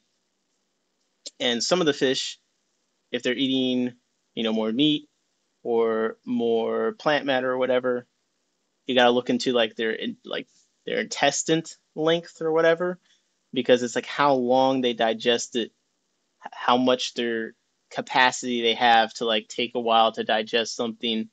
Um, and if they can't, then it just goes out. It's just, you know, less broken down, adding more to just the rottiness in the water, stuff like that. Jody, I tried them on and off for decades. I always get tons of hitchhikers, not just leeches from Eastern Aquatics blackworms. Yeah, that sounds horrendous. I think breeding your own blackworms is the way to go.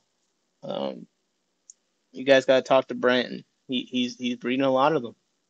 I'm breeding enough that I can feed blackworms when I want to, but I haven't done the setup like Branton does, where like I need to give him a tank. Once I do that, I think I'll be golden. Dr. Bachelor medium size is my go-to for most fish. 5 millimeter fish do better in smaller pellets versus exactly. So I think size is the big thing.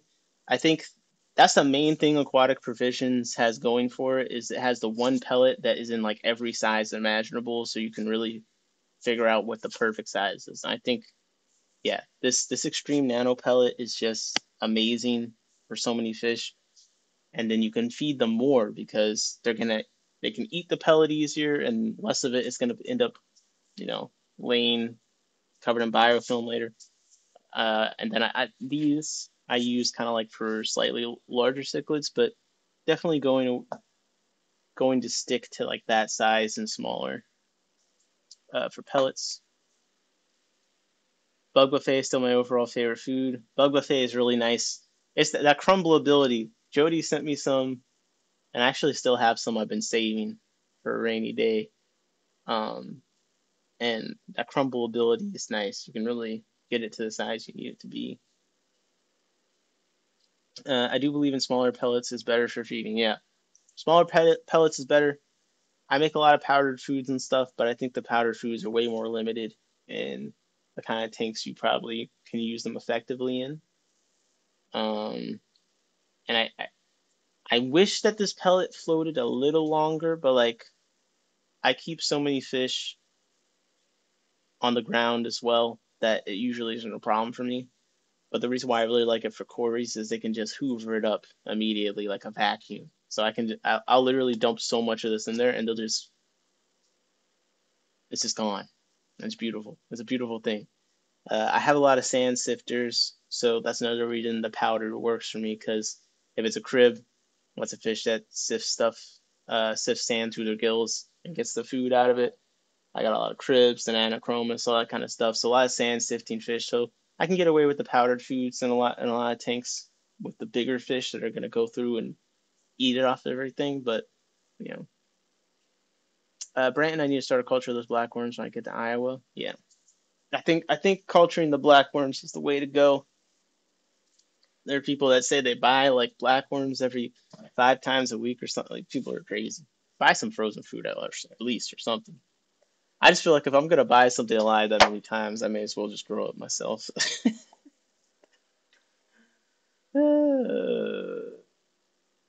Okay, what else did I want to show? Because like the outage and stuff, um, it's hard for me to move around. Oh, a few streams ago, we moved a bunch of fry to a tank, and they've gotten a little bit bigger, so I might show. KG Aquatic says, I'm not a fan of Extreme. They just repackage. They don't make their own foods. I mean, let me think. Do I care about that? Not really. Most of these places repackage their foods. I was doing some research on that. I forget. I found a few food manufacturers. It's harder to for Extreme because with the ones that use manufacturers from other countries, you can just like track down the shipping containers and stuff, and it's really easy. Like I did with Aquarium Co-op and stuff. But the U.S. stuff is a little bit more work to find the exact ones. And Extreme has that whole they only get their ingredients from the U.S. thing going on. Driving to USPS, how are the rice fish, Nick? Oh, let me show you. I was gonna show some of those rice fish fry, but they're doing good. And Brandon's asking how the signatures look. I'll show you the ones of those. We have food of all sizes. How much fry food will my 24-inch clown has need? Bachelor makes their food. Orphan makes their own facts. Wait, what? Wait. Yeah, I mean the Bachelor food. I have to look at it again. I feel like last time I looked at it, it was just like more expensive, but I don't have that much prepared food around, really, because I'm getting to the point where I actually have a lot of live foods. So like I've only been feeding out of these two containers for the whole room for the last little bit, really. I think I had some like shrimp pellets or something for the isopods, but I just don't keep that much prepared food around. So like I don't buy it often. When I do buy it, I get it from like a club auction or something. So Extreme, I went on my way to buy it because I really like this pellet. I tried Basler's once. I got it at a club auction and it was good, but I'd have to look at it again to feel like if I want to go out of my way to buy it. There's one food, yeah, Ziegler. Yeah, Ziegler. Ziegler is the one that does like I think aquatic arts foods. If you go to Ziegler's page, they have a nutrition. Sorry, they have like their products. I think it's Ziegler. And if you look at, I think you have to put in like your email and stuff, and then you can get like a PDF that tells you a bit more about their products and like the rainbow colored tropical flakes. Like Ziegler makes all those. I think it is them, but Aquatic Arts, all their food is from, I think Ziegler, an equivalent. I had to go down. I had that list going. Ziegler makes all the crap, private labels, and do some Extreme. Yeah, I mean I don't care if Extreme's not making their foods as long as it's. I just care about if the food is any good, and their foods are good. They're great, so I don't care if they make it or not. The fish like them. They're what I need. The ingredients are fine, I guess. Uh, that's the one thing. Aquatic provisions, their ingredients are pretty much fucking horrendous. I mean, if you are someone that cares about like the labels and stuff, the ingredients of some of their stuff is not inspiring, but their pricing is like impeccable. So, aquatic provisions, like I'm probably gonna keep buying their bulk stuff. And they have the pellets. That's a good size. I don't think the ingredients really matter that much. I think the protein percentages and stuff like that matter a lot, or at least are one of the easier things to account for on the ingredient label. That's kind of the thing that I think about the most when I'm feeding this stuff to the fish. But also another thing is it's crude protein. So with some of the foods, sometimes the percentage includes like protein that may not even be digestible. So even with that, there's a lot of weird stuff. Extreme flakes are a no-go for me. Yeah, I'm kind of off flakes. Extreme's crow flake is good. Their black soldier fly flake is like the worst food I've ever fed, and I haven't like necessarily fed every single food, but like the fish hated that flake, and it felt bad. I'm big. Like I feel like I can feel. I'm off the bed. Oh, good night, Jody. Good night, Jody. Rent 25% off your order. Yeah, bro, I gotta make another email so I can use Brandon 25 for my next. I will say, aquatic provisions, so some stuff that I will probably keep buying from them. One big thing that I feed a lot of in several forms, and I think will last me a while, is the bulk Artemia meal. I use this. I use this often in a few different ways. Um, Part of my food theory crafting. Some of this kind of stuff. That's what I would like. That's what I like using aquatic provisions for. Basically, using their bulk stuff as ingredients in some of my little formulas. Let's see. We had our Taco Tuesday. I'm not going to ask for nutritional benefits, so I bought them. Keith, don't tell our doctors. That's funny. Dr. Bassler is amazing. I wish I knew exactly what was in the food, but it's definitely great food. I remember feeding it. It was smaller pellets from what I remember, and it was a good food. I'll have to try more of it at some point. Let me see. Let me see. How much is this food? It's on Amazon, but there's a delivery fee. But I don't know. If the price is right, then I could see myself doing it. It did seem like a good food. But it's got that effect where the KG said I sell Bassler. Oh, no wonder you're chilling in the chat. But where's the disclosure? Huh? Where's the promotion disclosure? We got payola in the chat. No, I'm joking.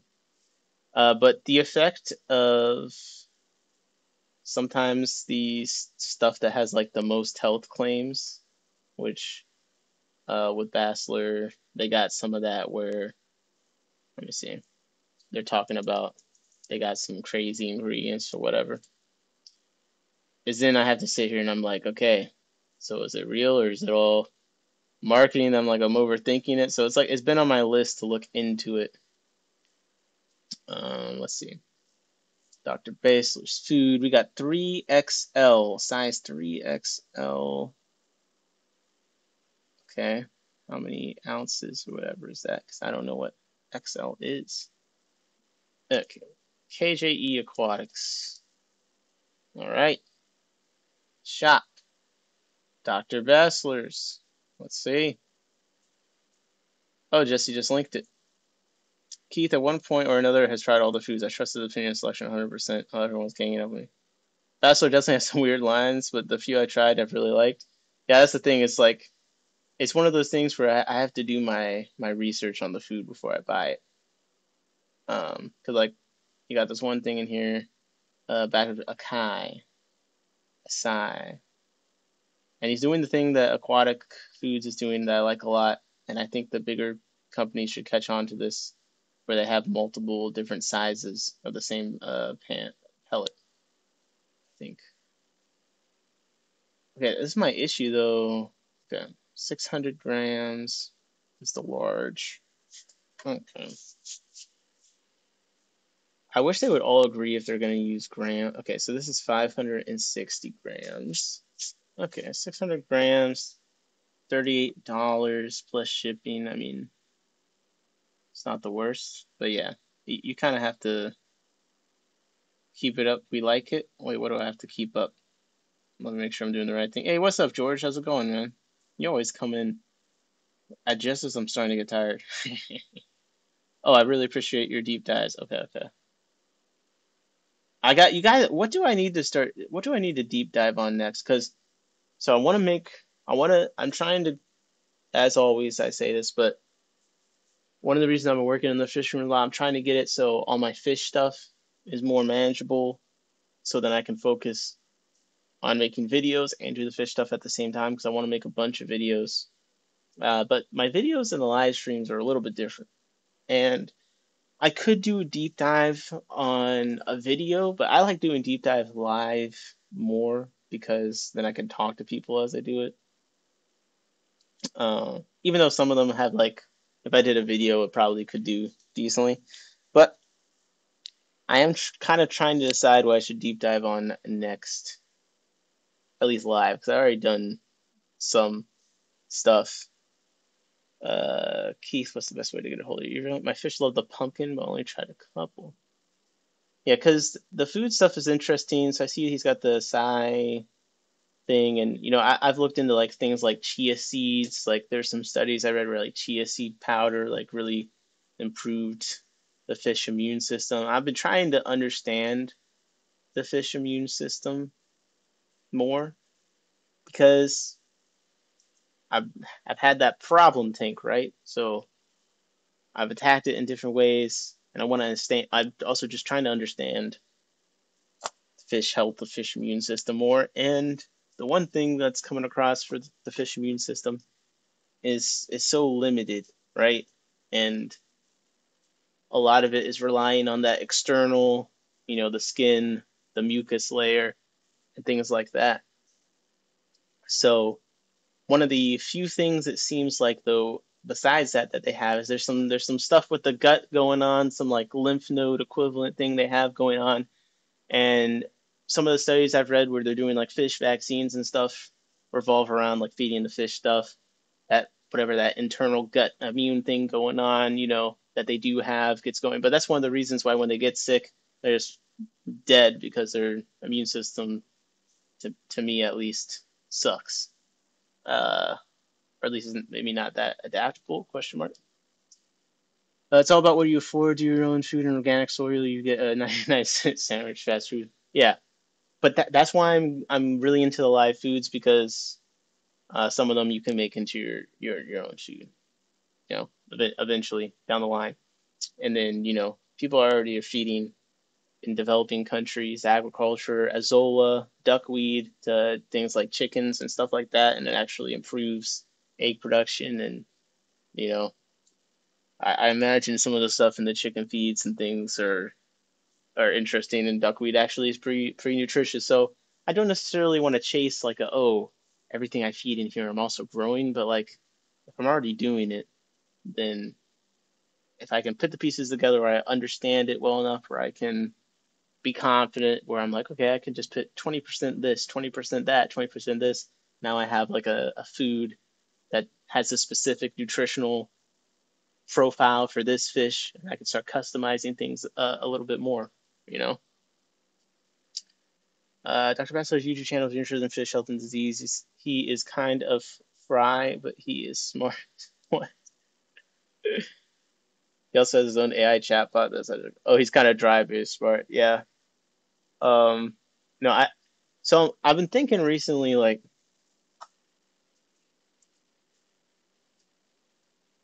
so you guys tell me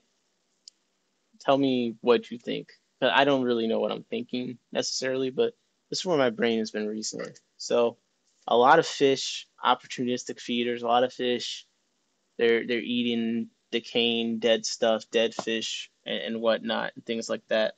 So I'm thinking about fish, I'm thinking about the immune system, okay, this like gut thing going on. So I'm like, okay, what amount of fish building resistance to a disease revolves around them being exposed to it in small amounts through the things they're eating? So it's basically the concept roughly of a vaccine, right? So part of me is kind of wondering, all right, these fish, they're eating dead, sick, and dying fish all the time.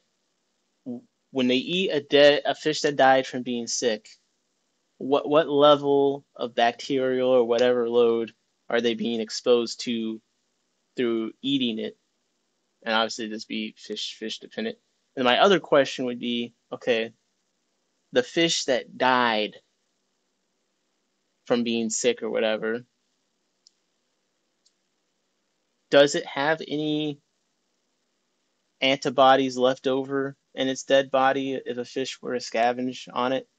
And again, I have no like science background or anything, so some of these may be very stupid questions, but that's kind of how my brain works. I was thinking about this recently.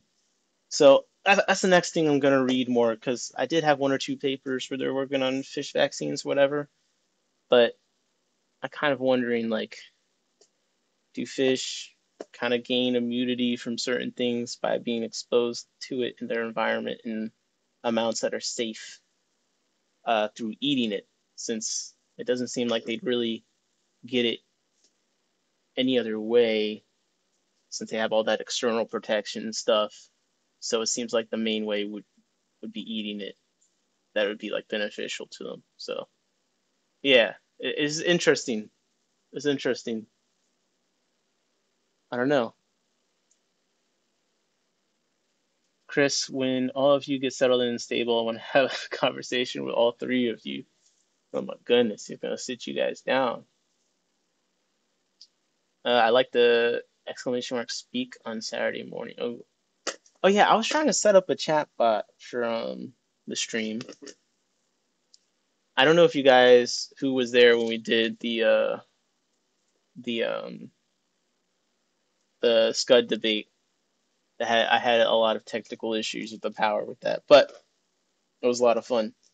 And Captain did a giveaway of some live foods, and we used Streamlabs raffle system, and it was nice. It worked. It worked well. So I need to I need to do some more like chat commands and stuff. I think would be cool. So if you have any ideas of what would be nice to have, let me know. But having a functioning like raffle system was kind of, or giveaway system was kind of nice. I saved those talks for you. Bro, you haven't talked. Where's my talk? Jeff, I can't wait. We can do a conference call anytime. I can get us all on if you ever want to. Oh my gosh, so accessible. Careful with this guy. Shh, Jeff, I hate my house. We've been looking at moving. Oh my gosh. Did you get a bottle to work with Stream? Did you get a bot to work with Streamlabs? I think it's what I did get a bot to work with Streamlabs. I did to do the raffle and things like that. I could get a bottle too. That doesn't sound too bad. It doesn't sound too bad. So guys, there's this killifish fry in this tank, and I don't know what it is. And like my concern is that it's from the other tank and it jumped in. So that one is like, I think that's one of the Aphyosemian hares, and it jumped in. That's what it looks like. But I'm like, how did that happen? That concerns me. If that's the case, that's kind of concerning. But I got a bunch of Aphyosemian hares out of the fry tank. They're now in a bigger tank, and that's what I'm excited to have more of. They are a bit slower growing, but obviously I don't want to just move the fish over if it's not actually belonging there. But you can see it looks like Aphyosemian hare to me. So I probably will just move it over before it like eats all my beta fish fry, I guess. Probably be a good idea. I want to get the exclamation mark speak bot. Autocorrect sucks. Okay, what does speak do? I'm bringing some really good booze to the clash. I hope everyone helps me drinks it. It was the mission of the bottle. They were thinking about it. Yeah. Yo, bro. We had the meetings at the brewery. One nice thing about the brewery is they have like a lot of like their own canned non-alcoholic beers and whatnot. Some of them are pretty good. But when I saw the drink ticket for like the VIP Clash thing, I said to Scotty, I was like, yo, you better have some Spindrift or something for me to spin those tickets on, boy. Exclamation mark speak, then the bot reads what was typed. Okay. I got you. Some text to speech in one of these kind of streams would be chaotic. Chaotic for sure. I'm gonna catch this killifish real quick. Give me a second. I drink beer, Chris, but I have to go light nowadays. Yo, Chris is ready to party at the Clash, man. He said, I don't want to sleep too much because FOMO. I'm bringing all the party juice. I don't really know what my goals are at the Clash as far as like how much I'm going to sleep, socialize, and whatnot. Last time I went, I didn't really know that many people. I'll know a few more people now. But, damn it. I spilled some stuff. A few more people now, but not everyone. Nick have you been to Depths Unknown channel yet? Depths Unknown. What is that? Sounds a little sketchy. Depths Unknown. Down and dirty of fish keeping. Something about this looks familiar to me. Oh gosh. He's got a funny video of this snail with algae growing all over it. Give me 1 second.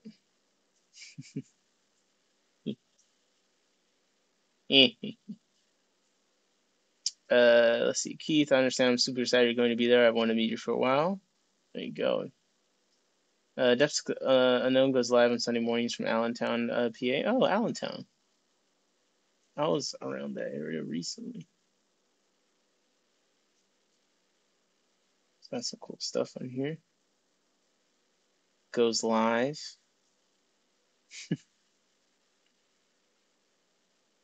Oh, that's pretty cool. No, let me get back to the snail. Hold up. Sorry. I have to. What was that saying? Oh yeah, the Clash. Um, I'm still trying to figure out my schedule. I did officially volunteer for judging, I think. I might volunteer for some other things, but I just got to figure out the schedule, what talks I want to go to, what talks I don't care about necessarily. Like, because I'm not going to volunteer during something that I want to be at, obviously, right? So let's see. Schedule. Keith, you know it's a no-no, but I cut off hard liquor and now drinking way too much beer, but I had the surgery already. Go. So let's see. Friday, like fish show placement. Okay. So I do want to. I do want to see Shelby's speaking on the Wild Florida. Aquascaping competition. I could see myself volunteering for that. I don't really care too much about deeper dive into Daniels. I probably would leave that talk at 11, which the vendor room opened. The collecting goodie ads in Mexico and goodie working group conferences. I am interested in that, and I would go to it, but potentially I could be having a conversation with someone in the vendor room or something and not make it. You never know. Zenzo, from passion to profit. Okay, this one is the one I would definitely skip because apparently Zenzo has one talk and he gives the same talk to everyone, and everyone just keeps booking him for this one talk. And it's not his fault. He says, I got one talk. But there's a club near me that he's also talking at, and he's going to give the same talk. So I'll probably just see it there or something, and I could maybe volunteer during that time slot. Hey, Pudu, box shipped. What was in the box? Good work, good work. Do text to speech, but you have been paying money to ask if you could have a free fish tank. I could try text to speech with the donations. I feel like that would be a shameless money grab, but it could be pretty fun too. Yeah, what is up with that bin guy, bro? Is that Skeptical Aquatics alt account or something? I know, RJ. I've not had a beer in over a year, but I'll drink a few at the Clash. Yeah, I've been thinking. I have not had a drink in like 2 years, but it hasn't really crossed my mind that much. But recently, I've been thinking about it, but probably won't for another year or two, or who knows. But probably one day. Keith, if you want someone to talk to about, I'm semi available too. There you go. Let's see what else on the schedule. Lessons learned, setting up fish research and conservation lab at Duel. I'll definitely go to that. I'll be taking notes. Then of course Corey's speaking. I'll most likely go to that. And last time I kind of just left. I didn't really know that many people there. I just left. But hospitality room open. Maybe I'll hang out longer. Like again, I don't know. I had no friends at the Clash really that I would be hanging out with late there. So we'll see. Empire Dirt said, "Am I missing someone trying to troll Nick?" Yeah, there's someone that comes in every now and then and just says, "Can I have a free fish tank?" It's kind of strange. Okay. Day 2, like, okay, vendor room opens real early. I would like to go to this Improving Survival of Fry from et cetera, but like I could skip it. I would like to go to it. I could skip it. The Shelby aquascaping thing, like I would like to go to it, but if I did go to her one early in the morning the first day, then I could skip this one probably. And then I think I'm gonna volunteer to donate. Sorry, I think I'm gonna volunteer for something during this give a kid a tank thing because like I don't care about that. I don't want that. What club meetings? Oh, I guess club meeting. I'd probably go to a club meeting. Always keep a bottle on Blue Label nearby. There you go. Our boy Ben, he's one of us. At the end of the day, he's still one of us. I volunteered to be Jenna's gopher at the Clash. I plan to volunteer as much as possible. Yeah, I'm trying to. So I volunteered for judging. I want to volunteer for a few other things. It's just like the time slots. Um, it would be nice to go to this one, the Road to Master Breeder Tips and Techniques for Spawning Cichlids, just because the Road to Master Breeder thing is something I've titled a few streams and I've been joking about. But technically, I could skip it. The thing about this kind of stuff is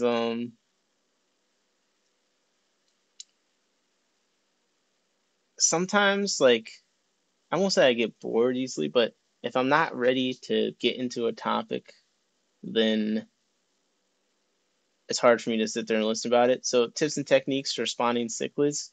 I'm kind of locked in with the cichlids I have right now, and I feel like I kind of understand where I'm at. I'm looking more into egg scattering fish next. So for the cichlid spawning techniques, it's kind of like I'm not ready because I don't want to get more sick. I don't want to make myself get more cichlids. But at the same time, it sounds like a very good talk. So, but I like that's one I could see myself volunteering through.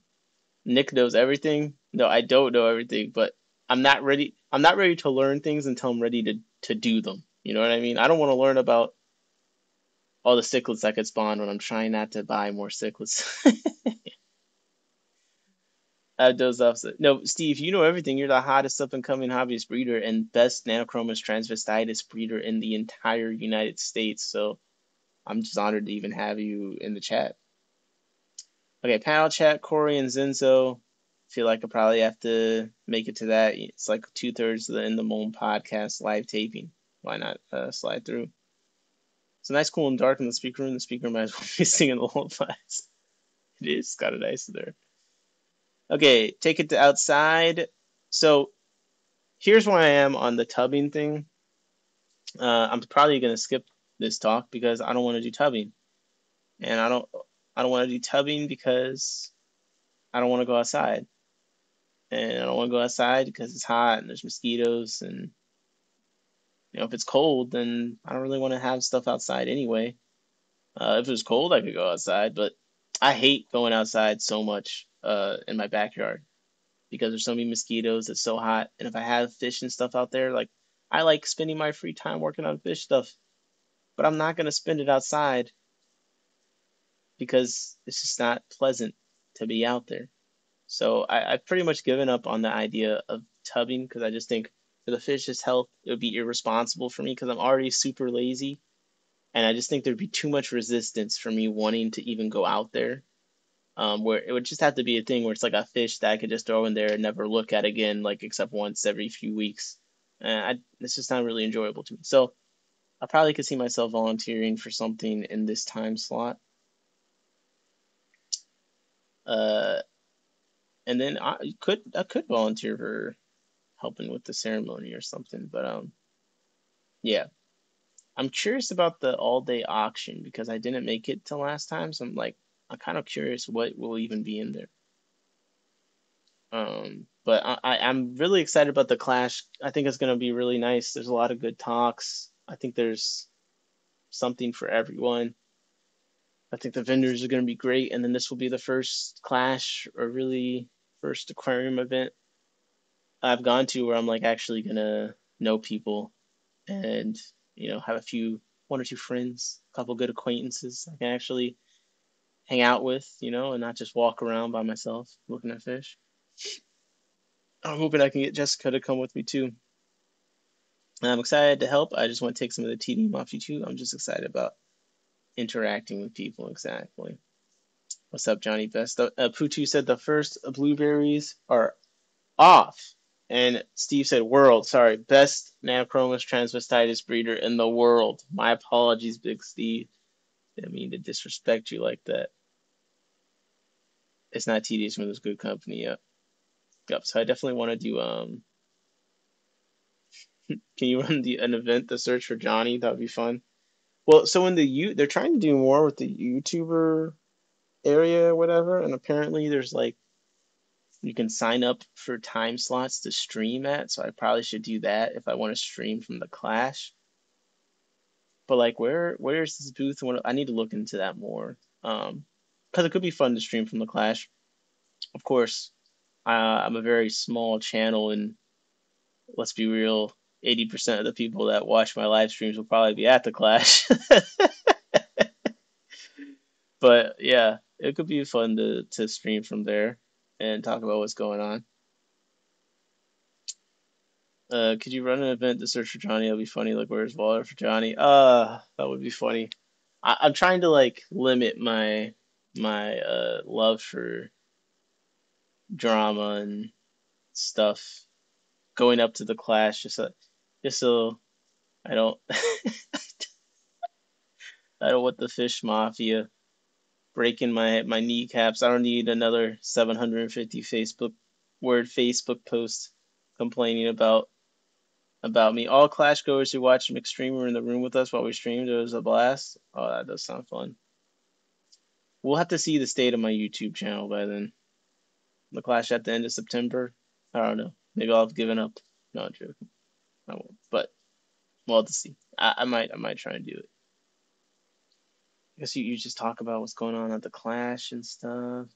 The reception inside the vendor room and Fish show was bad. The stream room is closer to the hotel size reception. Okay. Everyone who wants to stream shit. Okay. I might have to do it. I need to sign up for a time slot then. That's what I need to sign up for. So I volunteered for one thing, which is the judging.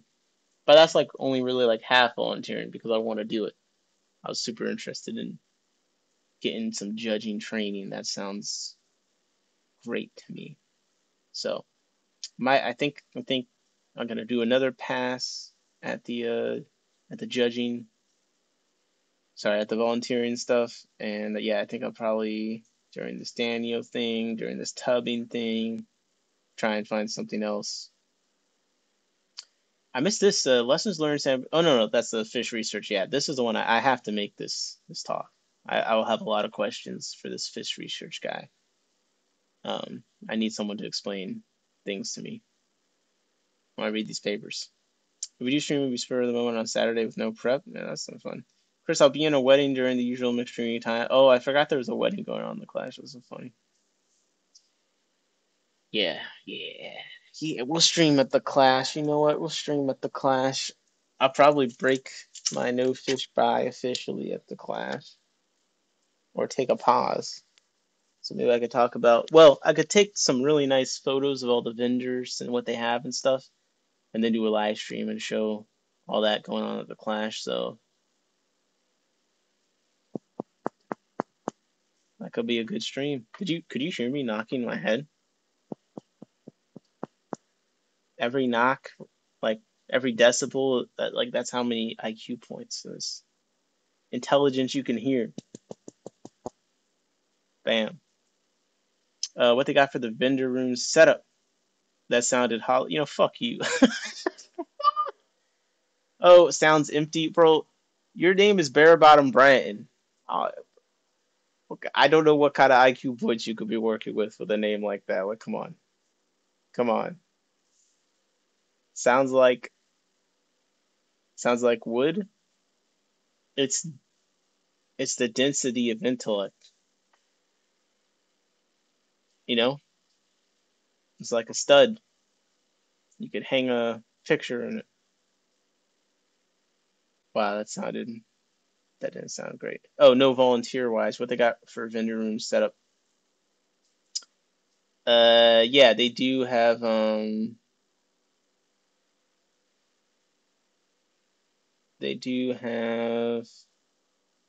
vendor rooms set up stuff on the volunteer list.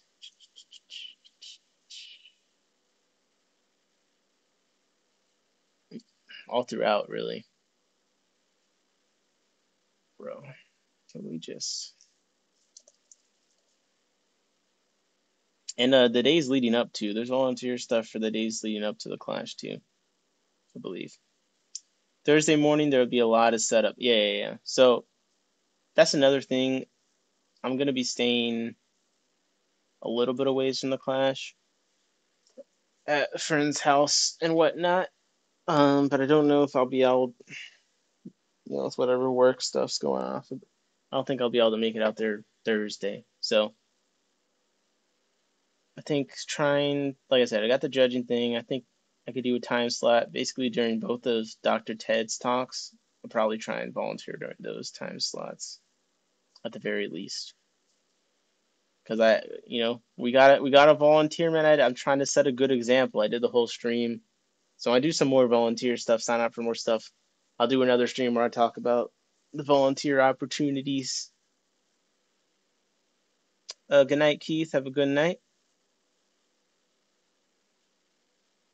Hitting the brick. And yes, I don't know if I said hi to Jenna P already, but hello. But yeah, so trying to at least, besides the judging, hit like 1 or 2 time slots each day, volunteering for something, and then I feel like I can say like I contributed positively in that sense. Steve said, "I'd say you could spoon with me, but you can't." Wow. Okay. That escalated real quick. You can't even just say goodnight anymore without it going a whole nother place. It's crazy. Not yet. The brick was Nick's head. Really? This is what we're doing now. Personal attacks. Yo, speaking of my love for drama and stuff, yo, it's so crazy. Like, I was talking to some people at some events recently, and just like, you think people talk about YouTube drama like online, like in person, it's just like even more wild. And the one person, I started talking about the Ohio fish rescue stuff, and they were like, "Why don't you do a video on that? This is crazy. This is also crazy. Like, how do you know this? How do you know that? Why don't you do a video on that?" I'm like, "Well, I did research on it, like I was going to do a video on it, but then my conclusion was, they're uh well tested and experienced criminals, and I don't want to make a video about them and introduce that kind of drama into my life. I don't mind talking about it on live stream because it's like whatever. I'm just talking about it. But when you actually make a video on someone and like name the title and all, like that's a whole different thing. And listen, I've already gotten death threats through fish stuff from isopods. So do I want to make a video about how someone's, you know, potentially using a nonprofit to traffic homeless people and drugs? Not particularly. I'll let the FBI figure that out. They already raided them like a decade ago, so I feel like they're on the trail. Fuji Bird said, "Don't make a video on Ohio fish rescue. We prefer you to live. That would not end well if you made that video." I agree. So yeah, I'm not touching that one. Hopefully someone else will do it. I think it'll make a great video, but it's not gonna be me. SEO optimized drama. That's like the father fish thing. I don't want to make anything with father fish in the title because now that it seems like now everyone is deciding that it's safe to do that since I don't know he's declined in popularity a bit. You see more people putting him in the title and stuff. I'm not gonna do that unless I'm talking to him. Which hey, he lives in Maryland. I might have to go by, say hi. If he's down to have a conversation, that could be a lot of fun. Ryan, are you and Cheryl planning to make the 3-hour drive to Louisiana to visit us?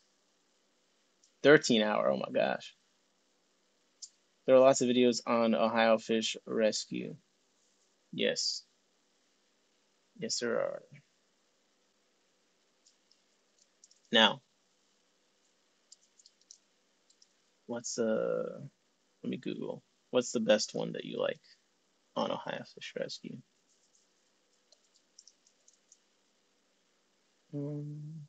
Ohio fish rescue. Yeah, I don't think the video that I think should be made has been made yet. But honestly, I'll say this now. When Ohio Fish Rescue, I think the video that will be made is it's gonna be like a Tiger King type documentary. We're just gonna wake up one day, and some company's gonna have decided to do a Tiger King situation with them. I think that's the best case scenario and the safest for everyone. Uh, truly, truly.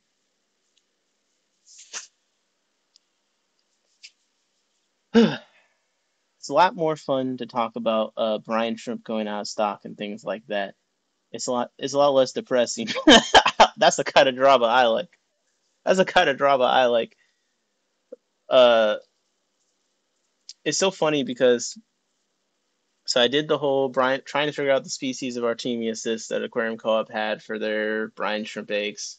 And let me tell you, pretty much only Aaron cares about this. Like even people that like Aquarium Co-op's brine shrimp eggs, I mean, they've already been using San Francisco sand and all that kind of stuff anyway. So like, it's not really a big deal for the normal person. But bro, Aaron is so sad.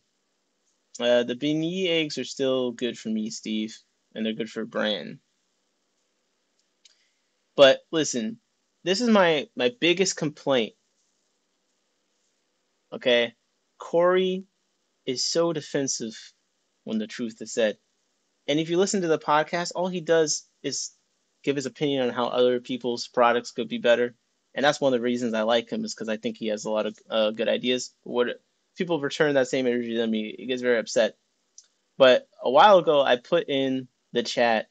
I asked him if it was true that the bride shrimp were going to be going away forever. They're kind of be moving on from them because he had several streams where he talked about how they weren't making that much money and all this kind of stuff. And then he responded in the chat like, "Oh, whoever said that to you is lying and trying to spread drama, blah blah blah." My fucking face while I listened to the In the Mold, and they're like, "Yep, Brian Shrimp eggs, they're gone, they're sold out, and who knows where they'll come back." And it's like, then you go back further and further to, well, I hate other companies how they never keep things in stock consistently, and they can't keep things in stock, blah blah.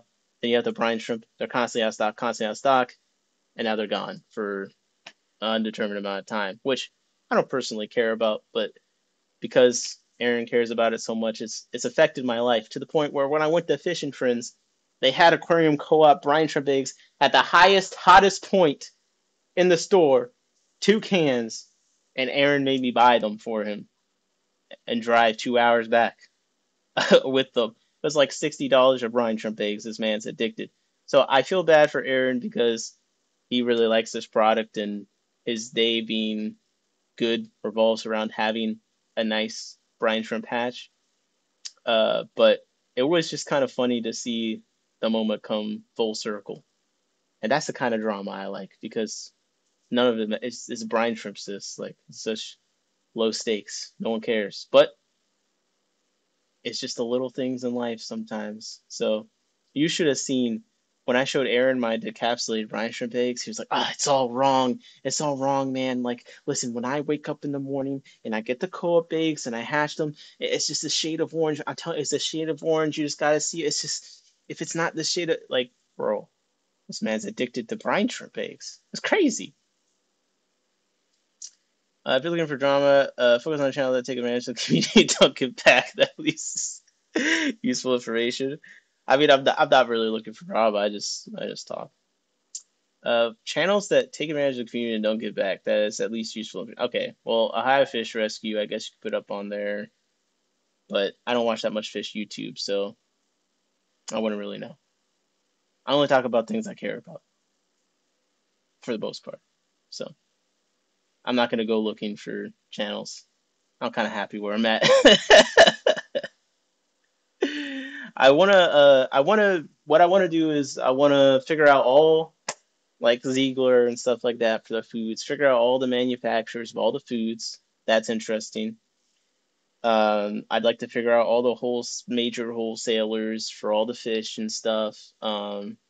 Which I think is pretty like mostly known to the average dedicated person. But just be able to know enough about it so like for my own information, I can kind of be educated on that whole process. But then I can also communicate that information so people understand, what is Aquahana and then G&H? What is Sweat Spot and Cichlid Exchange? That kind of stuff. And just really get a good picture of where a lot of fish are coming from and things like that. Because one of the things I wish someone like a Dan's Fish or just someone more in there would do would be actually to like, okay, things in the industry are done poorly. The fish chain, supply chain is bad or whatever. Can you tell us who's doing a bad job? I would really like that. You know what I mean? Like, I feel like the best way to improve things is to also like name who's doing a bad job and why what they're doing is bad. Because if you tell me that the supply chain and the fish are treated terribly and all that, okay, can you tell me who is treating the fish terribly so I can make sure I don't buy any fish from them? Because I mean, it's nice that you don't buy any fish from them, but like I feel like it would be really make a difference if you're just like kind of more transparent about who it is, and then that would really, I think that would really make a difference. In my experience, sadly, uh, it's very unpleasant to call people out, but it does make things change quicker a lot of the time. You know, like have any of you had an experience where you left a negative review on a company and they reacted strongly to it and really took care of you after that? Like, not necessarily you even trying to trash them, just listen, bro, feedback helps. Feedback helps. To actually be honest, I can agree with that. I missed the coast, Chris. I always was near the ocean until I moved to NY. Oh, interesting. Interesting. Always near the ocean. I guess I've always been relatively close to water. Like Maryland is a decent amount of water loving people in here, but I don't know necessarily that I've ever thought of it like that. Like if I ended up in a state like in the middle, landlocked, if I would feel like claustrophobic after living in my life mostly on a coast at the end of the day. Interesting thing to think about. But yeah, the brine shrimp bigs, I don't think they'll be coming back, and probably it's the tariffs more than anything because they had the can at like $35 before, which I think even for people that care a lot about that kind of stuff is really expensive. But this bachelor food thing, I'm gonna have to look at it more because I was actually looking up fish health stuff before, and his videos did come up. So I actually did find find out about his food by looking up fish disease and stuff in his thing coming up. And from the papers I've read, there really is something to kinds of stuff you can put in the food that help with immune system. I've mentioned the chia seed thing before, but there's lots of other things that have been proven to make a big difference. And every little bit helps, man. So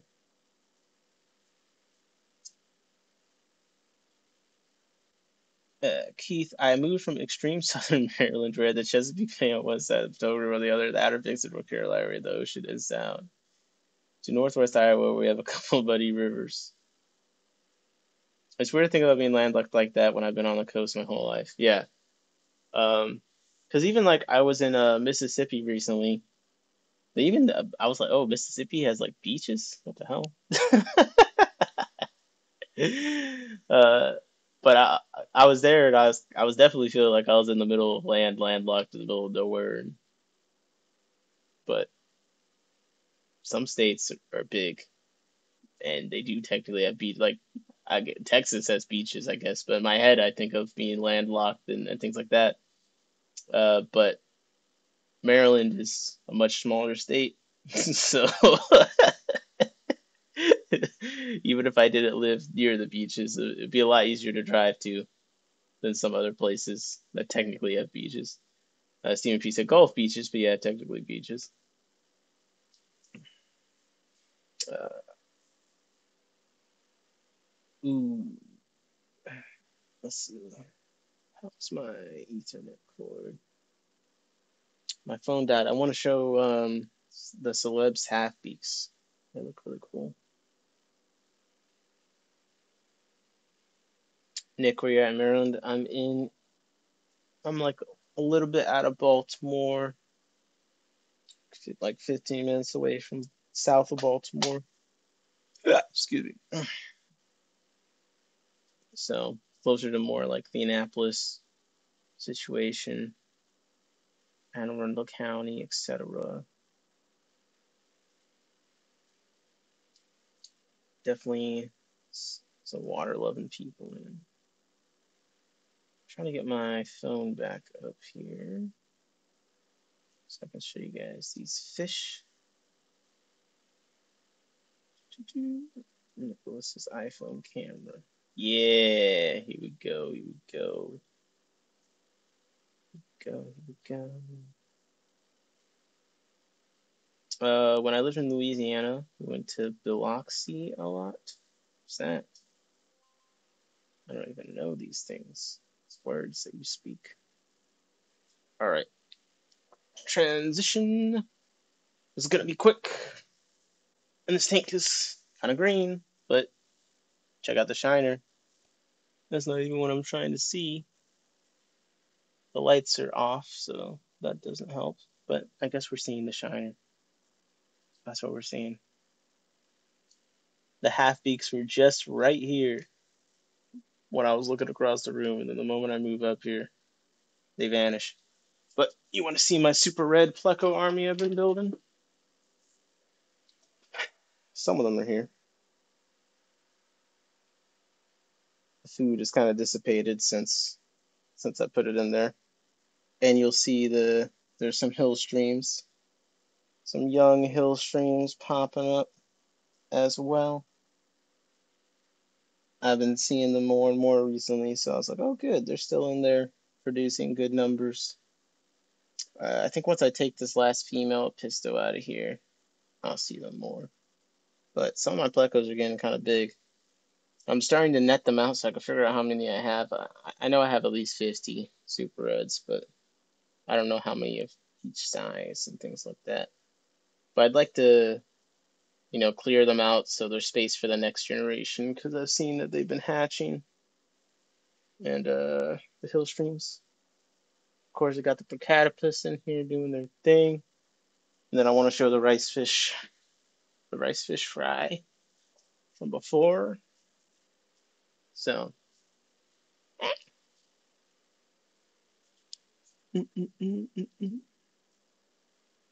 some of them are in here. It's mostly Luminatus I'm seeing right now. There's a few of the light rice fish. Where's the dark rice fish? This is like a brand new batch of fry, so it's going to be impossible to see them because they're so small. But there's some tiny Procatopus and the black rice fish back there. Let me see if there's still some in the fry tray. Yeah, that's one of the baby rice fish. There's two. The black ones. Was a gravid eye spot? Ooh. Might be able to see those barb fry. They're coming out again.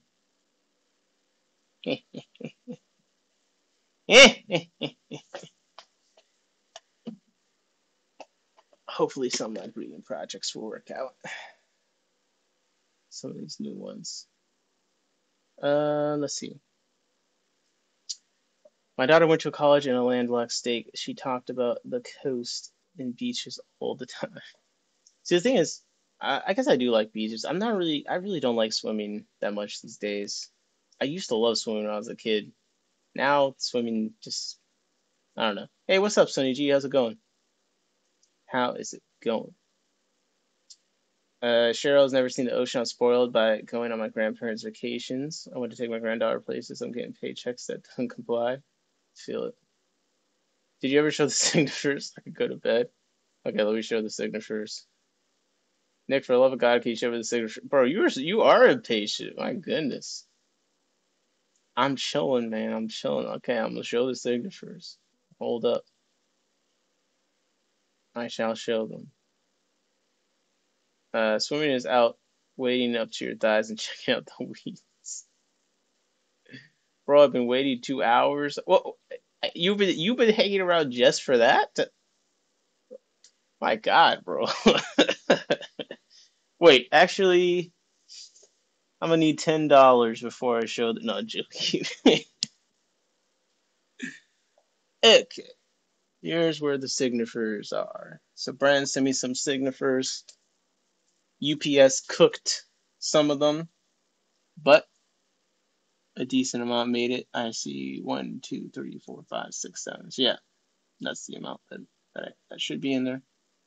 Here are the signatures. Are you seeing them?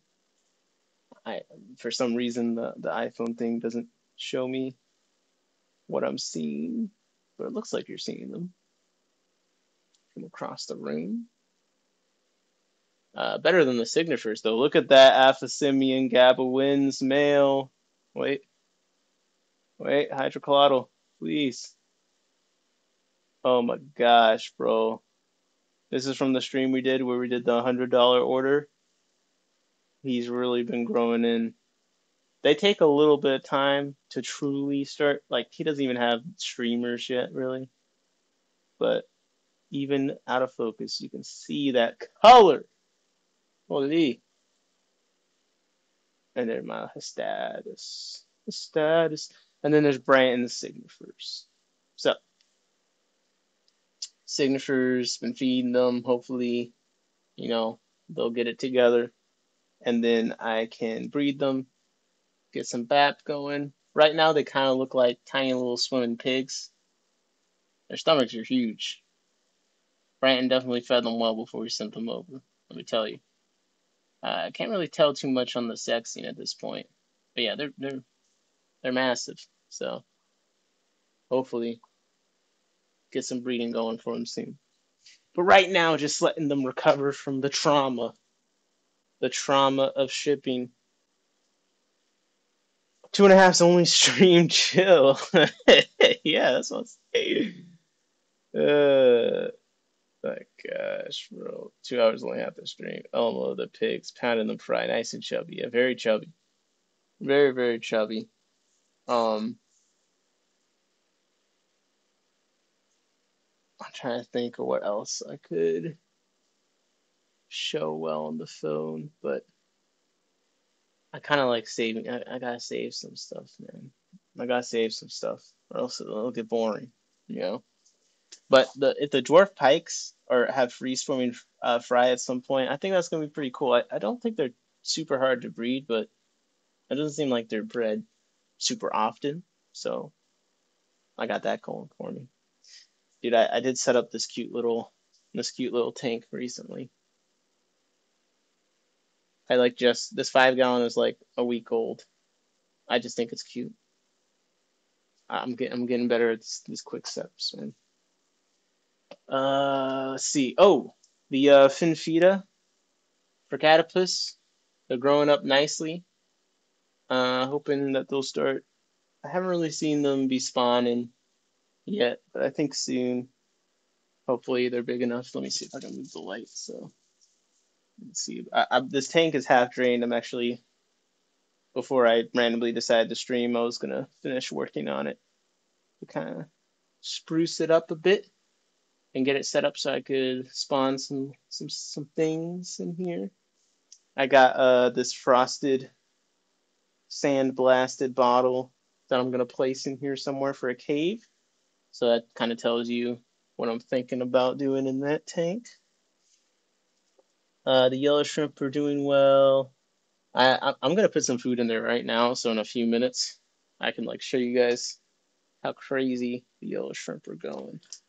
They're going wild in there. Absolutely wild. You won't believe what this shrimp did next. So I don't know why that's so funny to me. This shrimp saw food fall, and what happened next will shock you. Stream topic is only discussed in the first hour. Sometimes the stream topic isn't fully discussed until like hour 5, honestly. Wait, there's not really real topics. We talk about whatever comes up. I wish I had something more juicy to talk about with you guys, but it's in the end of the day. I haven't stirred up any trouble. I mean, I don't really got any trouble to stir up anymore. You know, I was kind of hoping that Skeptical Aquatics would stick around and provide the source of drama, but you know, too hot in the kitchen, get out the fire. I don't know what the saying is, but he dipped so fast. So who else can be the conversation? The aquarium hobby needs some conversation starters, you know? You're saying there's like some other where are the channels that are taken from the community or whatever that Jeff was talking about. That's what you guys need to tell me. I won't find them myself. He changed his channel name and put out a video today. What did he change it to? I fuck plants or something like that. I feel like every time he's been like rebranding his channel with no videos to like another variation of something planted, something with no substrates or what's the channel name now? Huh. Now whenever I search skeptical aquatics, I can only find my live stream skeptical aquatics is an idiot, which is hilarious, but not really helpful for me in this moment.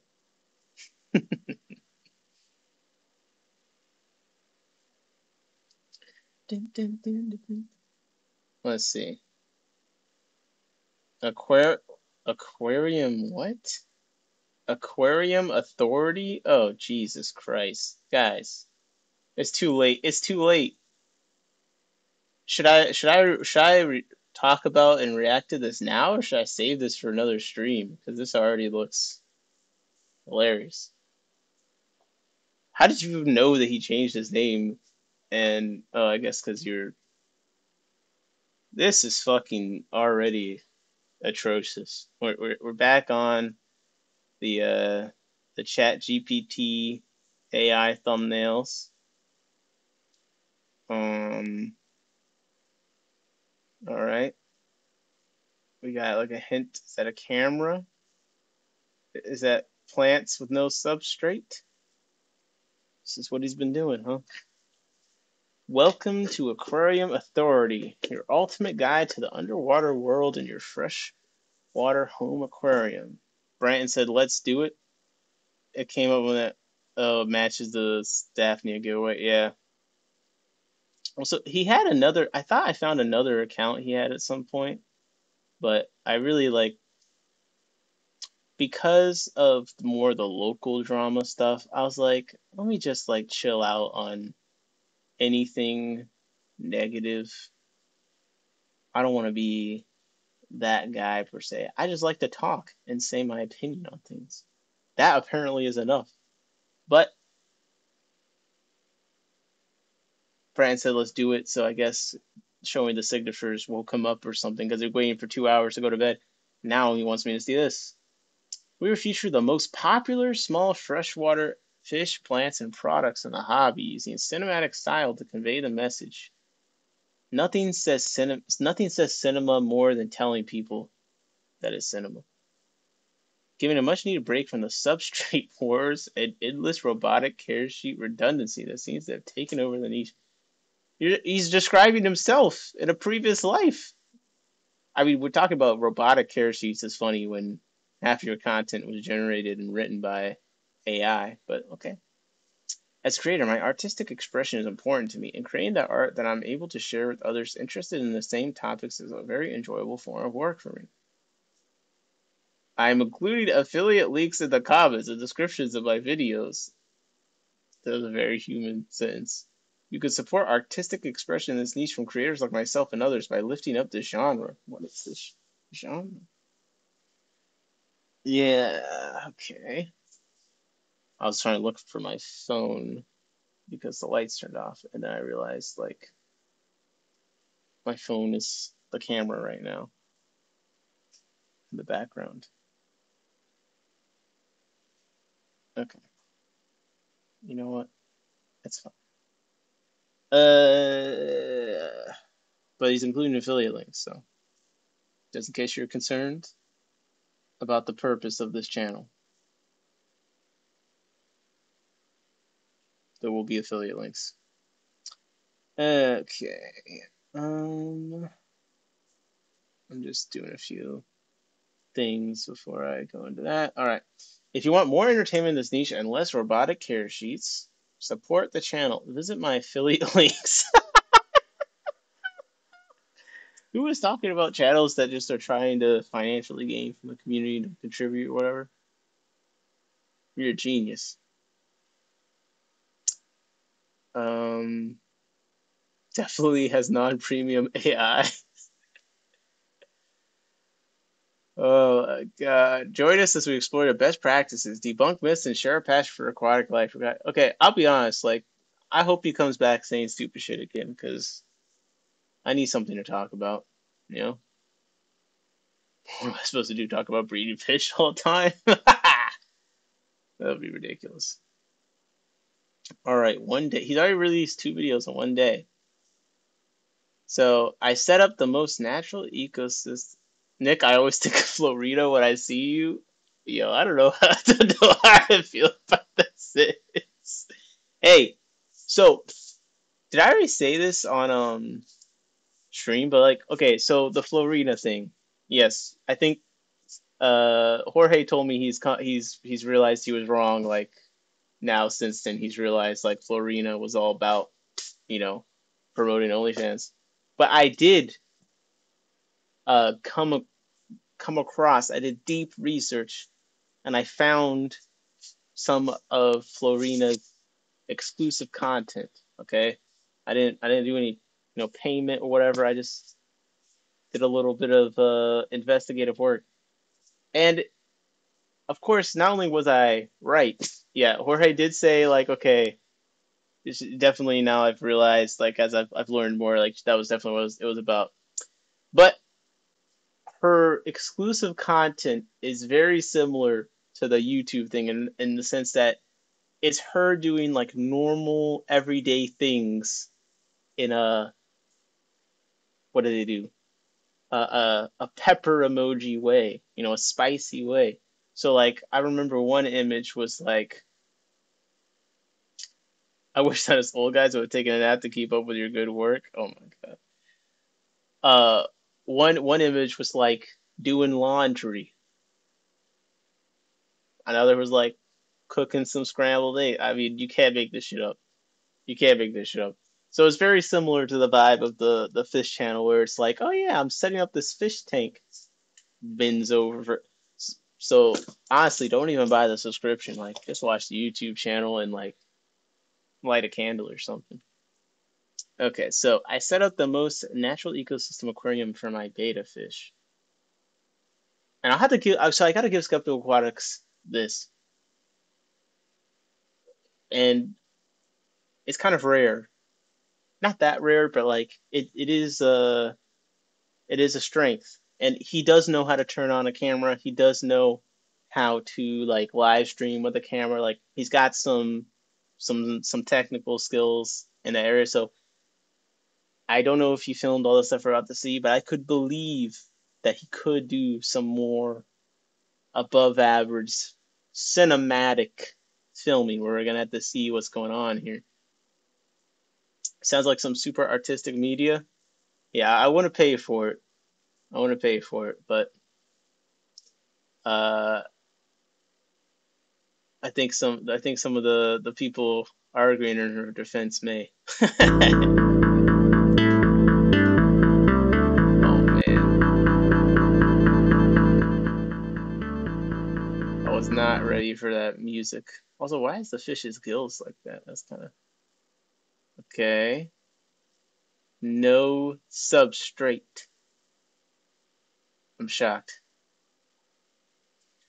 Here's my thing. In his description, he's got like several mentions of like the affiliate links, which is this a affiliate link for Petco and Higer? Like, I'm confused.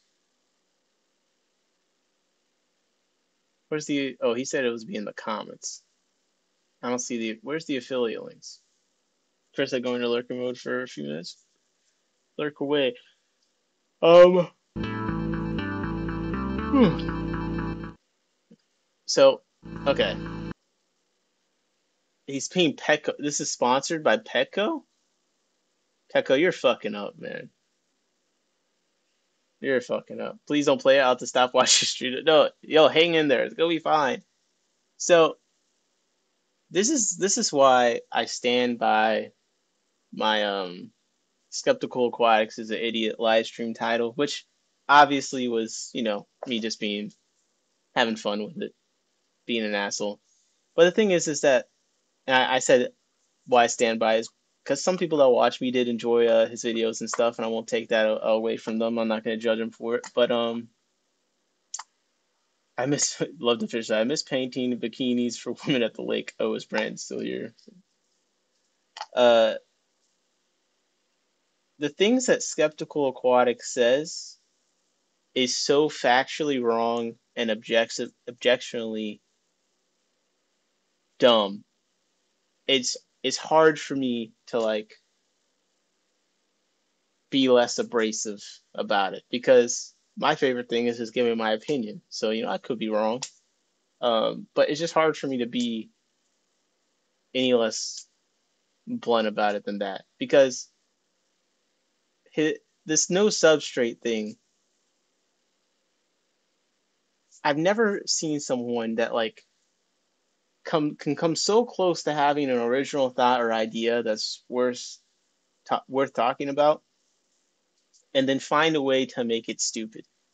Because there is a lot of dumb misconceptions about how some plants can only uptake stuff through roots and like they can't feed through the water column. And I do think there is value in talking about how you don't need substrate to grow a bunch of plants to kind of show that, hey, you know, it's like a teaching moment there, right? Like, oh, you thought that it could only go through the roots, but it turns out all these plants that you didn't think could feed through the water column actually can, and that's like useful information and educational and all that. But like you always got to take it like a step further and turn it into like a con or some kind of like extra natural thing. And I can't think of anything less natural than not having substrate in your aquarium. Like you're telling me you got a natural ecosystem and you put everything in a glass box with nothing else. Now, this is the guy that said that it wasn't possible for his eggs to be fungusing over because he didn't have substrate or any way for the fungus to make it into his tank. So I know we're not working with a genius, but still, it's just my frustration with him is sometimes he's so close to like a good idea or something worth talking about, and he finds a way to just make it dumb.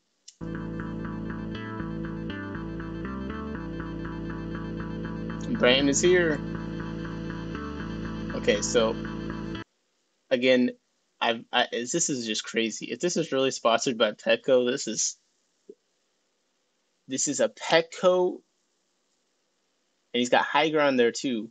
So we're promoting natural ecosystems, and also we're promoting Petco Galaxy Koi Bettas, the company that regularly just leaves bettas to die in cups across the country. Like that's crazy.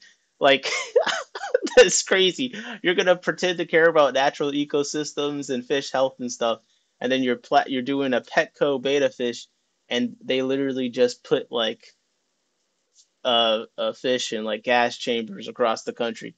Like maybe you have a Petco and they're good about changing the water, but I'm sorry, even the nice Petcos are killing these beta fish if they don't sell quickly enough. The guy's a video on the right, two down, that tells you how to unfuck your titles. Wow, crazy. So I just think it's just kind of interesting. Whoa, hold up, hold up. The fish is swimming across the screen. Oh my god, bro, what happened? Did he open After Effects? This is crazy. Any way to know if these are legit endorsements? So let's see. Let's look at this link address. Well, if anyone knows anything about websites, like if this was actually some kind of affiliate link or something, I feel like there'd be a way to look at the link and know if it was made in a way we would give them credit, because I don't see a code, so it would have to be through the link, I believe. So if you went here and copy the link address and then you looked at the link address, like there's redirect tokens and stuff in there, so could be. Higer definitely does reach out to smaller channels for different kinds of things. They were trying to give me a coupon code at one point.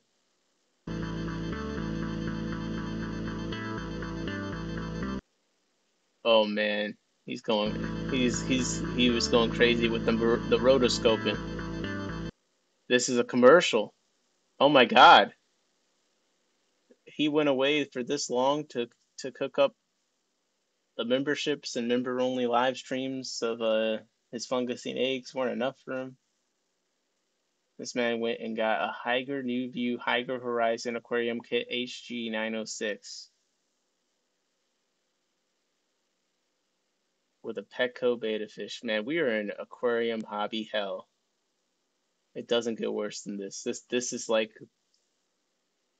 all the worst people you know got together and sponsored a video. I mean, I don't have anything against Higer, but I mean they're definitely, a nameless spam products company. Faceless, I guess. No offense, Putu. Although Fish and Friends got in Higer products for their retail store, which was pretty interesting and cool. And they have bright orange boxes. So you're the aquarium co-op with the green, and then the Higer's like all orange boxes. So they're working on the identity, having an identity stuff a little bit, actually. But yeah, I would say this is probably a legit endorsement, considering this. Wow. So, I mean, wait, does the kit come with rocks? Yeah. So he's embracing the AI slop aesthetic even more, and he's gone straight to just sponsored slop. All right. But hey, credit where credit is due. I think the camera work and stuff, the editing, you can tell he's putting effort into it. I do appreciate that. So I won't take that from him. No real commentary or explanation of what we're seeing. I need to tell my owners how to... What? Your owners? What?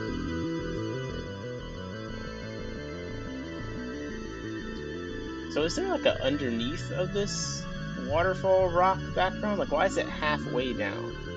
And is there like a space underneath it that things can... That's like what I'm wondering about. Okay, so we have a natural ecosystem aquarium being built in front of us. Very natural with a reflective bottom. So all the fish can live in anxiety permanently because they constantly are seeing something beneath them. Fish friends haven't made a video in a while, have they? I'm not sure. I haven't seen any videos that they made. I mostly just see what they post on Facebook. My YouTube recommended is like 0% fish content, except for people I'm subscribed to. So actually Facebook, I feel like I see more just random stuff. But okay, so this video is like just a Petco, beta fish, and hiker aquarium ad. We have some decent camera work here. Got some nice macro shots and stuff. I'm not gonna take that away from him. I think this is all nice. If he shot that, good job. But there's not a single word spoken. No explanation. I'm curious how this is an ecosystem, and I'm curious how this is natural. Looking at this, you guys tell me. Am I hating?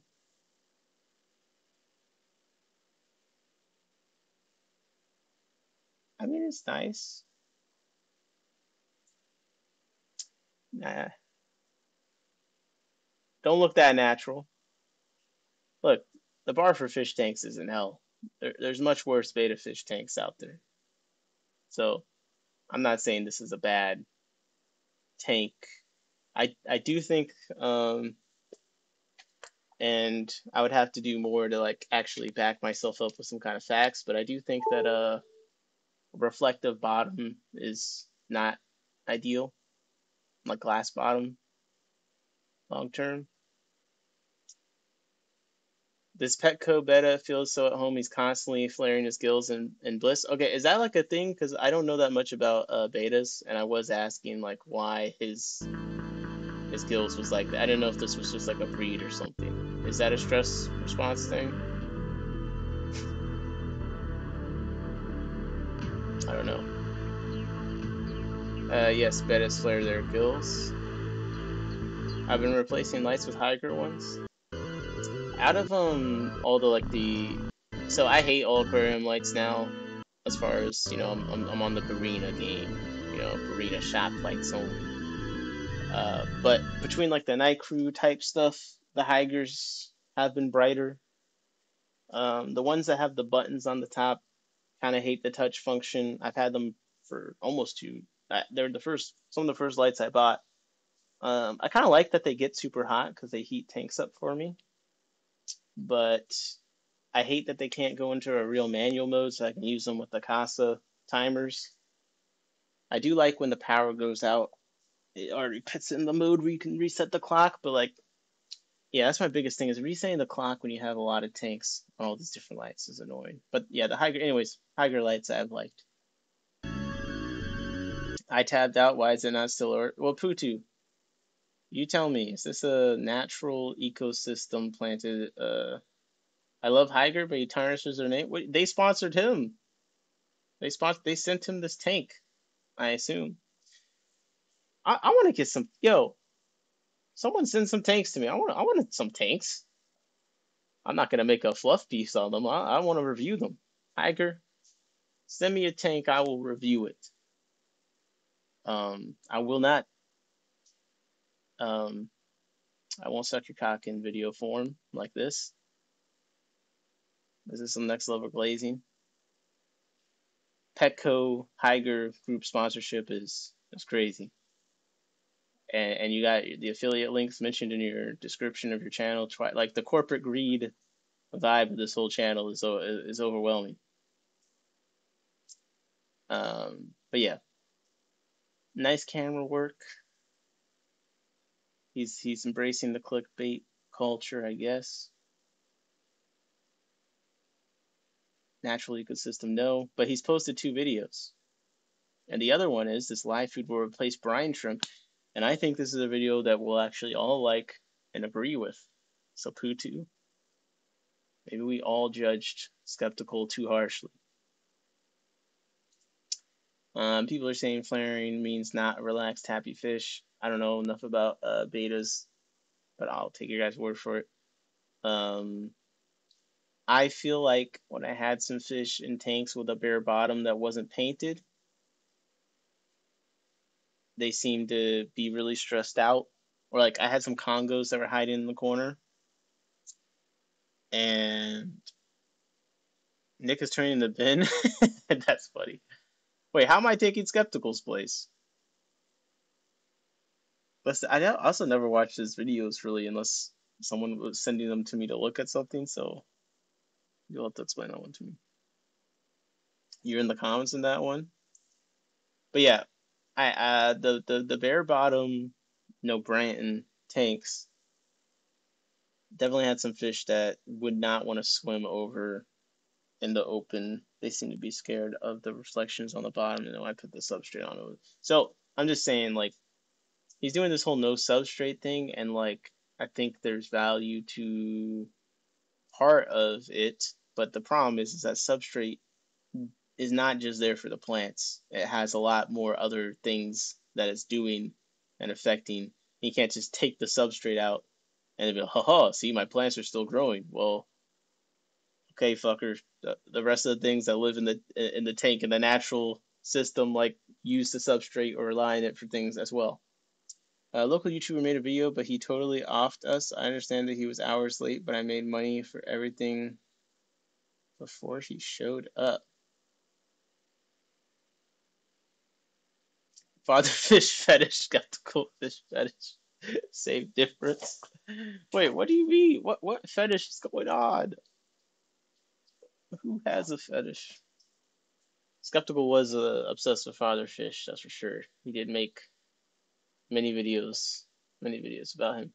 And it wasn't prime time. It was the older bald guy, right? Bro, I can't remember channel name. They look like variants of each other. I always get their channel names. It's prime time, and then it's the other one. Okay. Okay, we got some digital zoom. Let's go. Come on, Poochie. You can't disagree with this one. It's a Daphnia piece. Just a swap? So wait, what happened? I'm confused. So he made money for everything before he showed up. Oh, he made a video, but he totally offed, like, offended him? Okay. I'm trying to understand what the YouTuber said. Alright. So we got some zooms. We got net. You gotta rate the catching of the Daphnia skills. Oh, and here's the hiker. Digital zoom. There's the Daphnia. This is an interesting approach. He's decided to stop talking and just... I feel like this would do better as a short.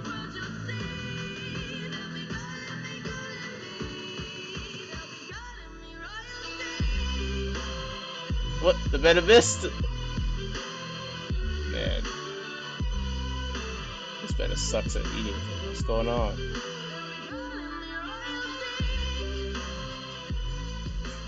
I'm too tired for this.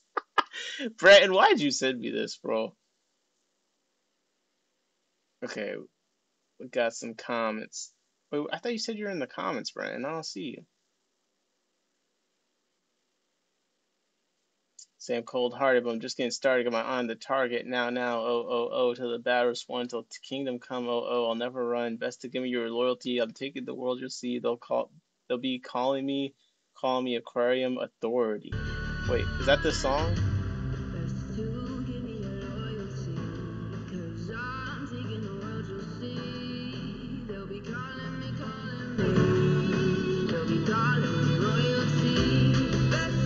Okay. Okay, it's a song. I thought, wait, was this song singing about him the whole time? Okay. Whew.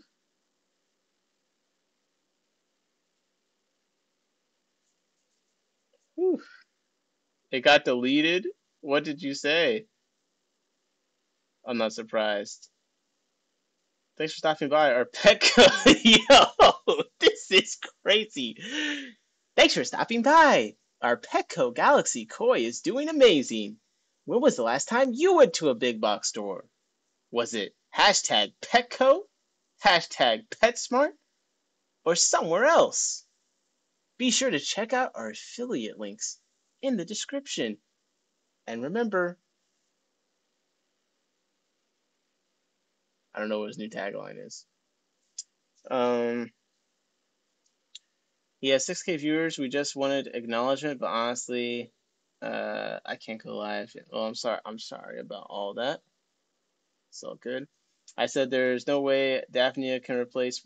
Whoa, whoa, whoa. Brand, you're wrong. First of all, I agree with him. Daphnia is way better than Brine Shrimp in almost every way, and Daphnia could replace Brine Shrimp way easier. It's so much easier. Yo, Putu has infinite Brine Shrimp. Infinite. She could feed a whole fish room regularly. Brine Shrimp's easy.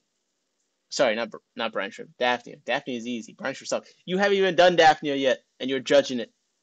You don't even know what you're missing out on. I agree. I agree with Skeptical on this, although his Daphnia yield wasn't that impressive. Bear Brown Brand said, tiny ass bowl with 12 Daphnia in it. Yeah, yeah, I'm with you on that. I'm totally with you on that.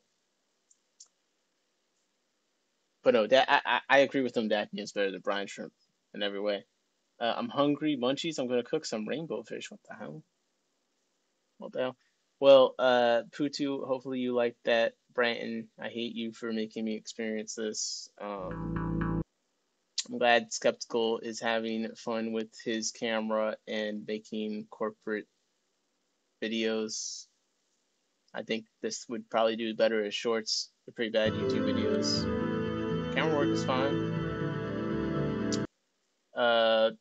You can't raise Brian. You have to hatch it every day. Daphne, no, I don't, Brian. I don't think you understand. You could easily raise Daphnia for a whole fish room regularly. You just put the people that are actually doing like tubs and stuff outside and things like that. You'd be amazed. I mean, I'm able to have self-sustaining Daphnia colonies at my fry tanks, even though the fry are eating Daphnia. They just reproduce that fast. So I think you'd be surprised, man. I think you'd be surprised. I really don't know why someone, well, people have done it, but I live in Wisconsin. I can't have a tub outside. Well, you have a warm bin inside. Make a Daphnia bin. Just get a bright light, some green water. You're good.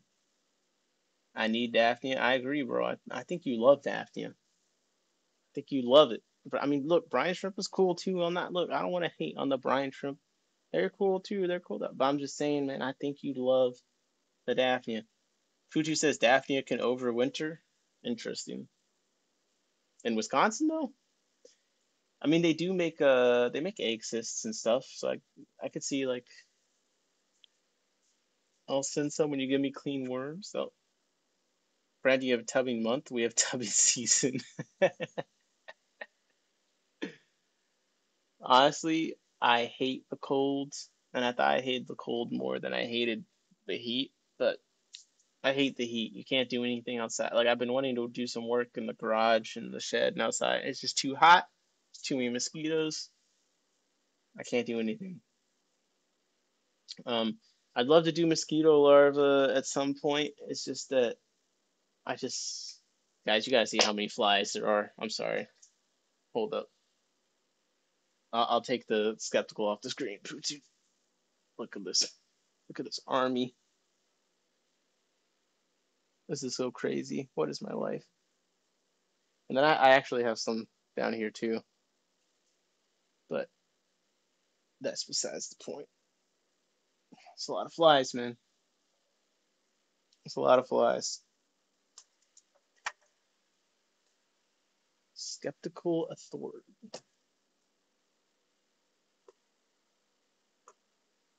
Ugh. I'll happily Fungus gnats are annoying. Oh man. Skeptical still up. My bad. Here's the fly. A lot of flies. A lot of flies.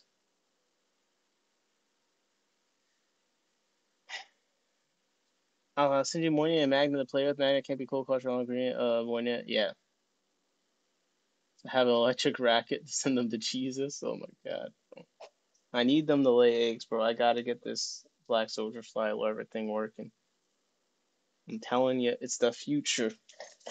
It's the future. All my life problems will be fixed once I get this figured out. I'm just worried that they don't have enough room to fly and do their like leaking little mating thing, but I've seen some of them doing some mating stuff, so I think that should work. But I'm worried I need to suspend the cardboard better, but I didn't do it in time before all the eggs. It's not the gnats themselves, it's the larvae and the eggs. You need something in there that's going to eat the gnats and the larvae. So, has anyone kept pseudo scorpions? Because that's going to be my next thing I really want to get. So pseudo scorpions. Look at them. They're gross looking. I understand. Okay.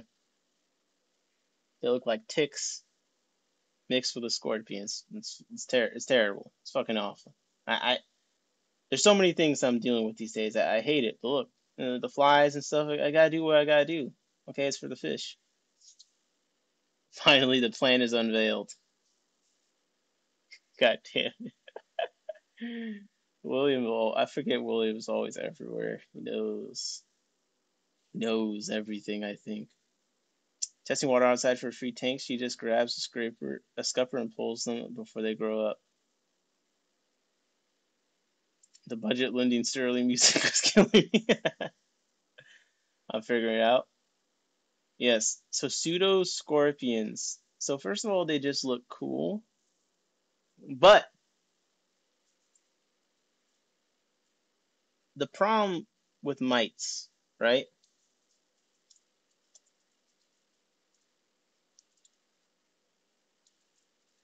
Has anyone tried the predatory mites?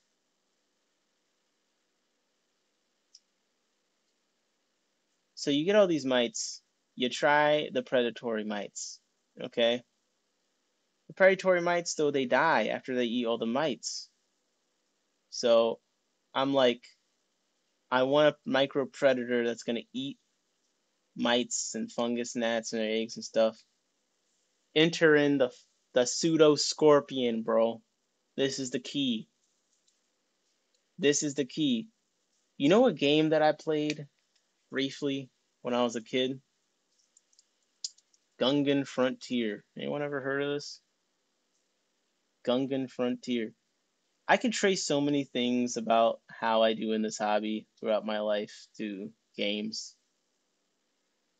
Now, Gungan Frontier, it was really ahead of its time, 1999. Okay, so it was barely even ahead of me being born at this point. And if you're not familiar with Star Wars, the Gungans, they're on Naboo. Naboo has very interesting species, very interesting environments, and basically the game was, terraforming this planet, setting up the little creatures and stuff. The problem is you kind of had to balance it because if one creature started doing too good, then the other ones would and it was this whole balancing thing. So I really think in a lot of these systems we're making, there's like stuff missing. And that's part of what got me onto the isopods. Good night, Brenton. Night, Brenton. I have predatory nematodes in my plants as long as the soil stays moist. They live continuously. Yeah. That's part of why I went to the isopods because there's something that is in a lot of the waterways where fish come from. But as I'm doing these cultures, these terrarium stuff, I'm like, there's got to be a better way, like the predatory mites or whatever. I mean, there's lots of things you can do, but this is what I think, and I think I'm gonna have to go find some, but I think pseudoscorpions are gonna be the answer to my problems. So, what are pseudoscorpions? Okay, let's go to Wikipedia. But here's the one thing that immediately convinced me. Pseudoscorpions are generally beneficial to humans because they prey on clothes, moth larvae, carpet beetle larvae, book lice, ants, mites, and small flies. They're common in many environments, but they're rarely noticed due to their small size. When people see pseudoscorpions indoor, they mistake them for ticks or small spiders. They often carry out phoresis, a form of commensalism, which is a long-term interaction and symbiosis in members of one species that gain benefits while others of the others neither benefit nor are harmed. Interesting. Which one organism uses another for the purpose of transport. So they are arachnids, all right? And as you can see, the list of things they eat are long, and they're also very small. So this says 2 to 8 millimeters, so 0.8 to 0.31 inches in length, very, very small. And they eat a lot of different things, not harmful to a lot of things at the same time. They do some interesting stuff, like they spin silk to make cocoons for mating or molting or blah, blah, blah. That's besides the point. They're great. They just seem very beneficial. They do look terrifying and ridiculous, like William's saying. But it just seems like, I'm like, yeah, that seems like that could solve a lot of problems for me. So I want to find some. I want to try to culture them. I think you can buy them. Obviously, you guys are sitting here and you're like, William's asking me, how do you even come across these? Like, yes, this is not a commonly seen thing. Pseudoscorpion, also known as a false scorpion or book scorpion. And these people really, they just care. They use their description from Wikipedia. Crazy. Oh, look at this. Beekeeper. I'm a beekeeper and like to purchase these in bulk, 50 to 100 if possible within the next month. Everyone out there? So why are beekeepers looking for these? I too am a beekeeper working on experimentation on scaling this into commercial operations. You guys are deep diving with me live. This is stuff I do in my free time, but okay, we're on to something. Hold up. Shame you're all in the US. I breed pseudoscorpions, but I'm on the UK. You can try some Facebook and vertebrate pages, but as far as I know, there's only myself. Oh, their life cycle is slow. They only produce a small number of young. You may have more success catching them on your own, sieving leaf litter, and peeling under bark with good starts. Others predatory mites, which are sold by horticultural firms, but I'm not sure they work with varroa mites. Let's do varroa mites and beekeepers. Okay, yep, varroa mites, and I see Pooch already said this in the chat, but okay, so varroa mites are large-structured honeybee colonies. So beekeepers are looking for man, I need to start breeding these immediately. We got some customers. Okay. Now, the interesting thing about the pseudoscorpion, which I'm seeing pop up over and over again, is that, and I see, this is not live pseudoscorpions, is it? There's like some microscope there. But okay. I'm clearly not the only one thinking this way. So, I'm a beekeeper and researcher. I need large volumes for commercial bee operations. It could help stop all the death. Man, look at me. I'm stumbling into something even more important than what I want to use them for. So, guys, we got to get on this. I'm telling you, pseudoscorpions. It'll solve all of our live culture problems. This is totally not some kind of scam. or pipe dream, and apparently it's gonna solve beekeeping. You're welcome. It's 12 a.m. on a Wednesday. I do house calls. Show me where the pseudoscorpions are. Okay, pseudoscorpion. Let's do iNaturalist. Let's see. Are there any near me? Pseudoscorpion agenda.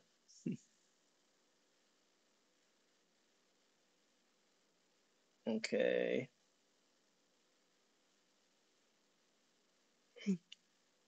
They just look so crazy, and all the photos are like so close up. Oh my gosh, this one looks nuts. Ugh. Oh, it's gross. It's so gross. Oh, they're so gross. I hate this, but I have to. I have to. It's all in the name of the agenda.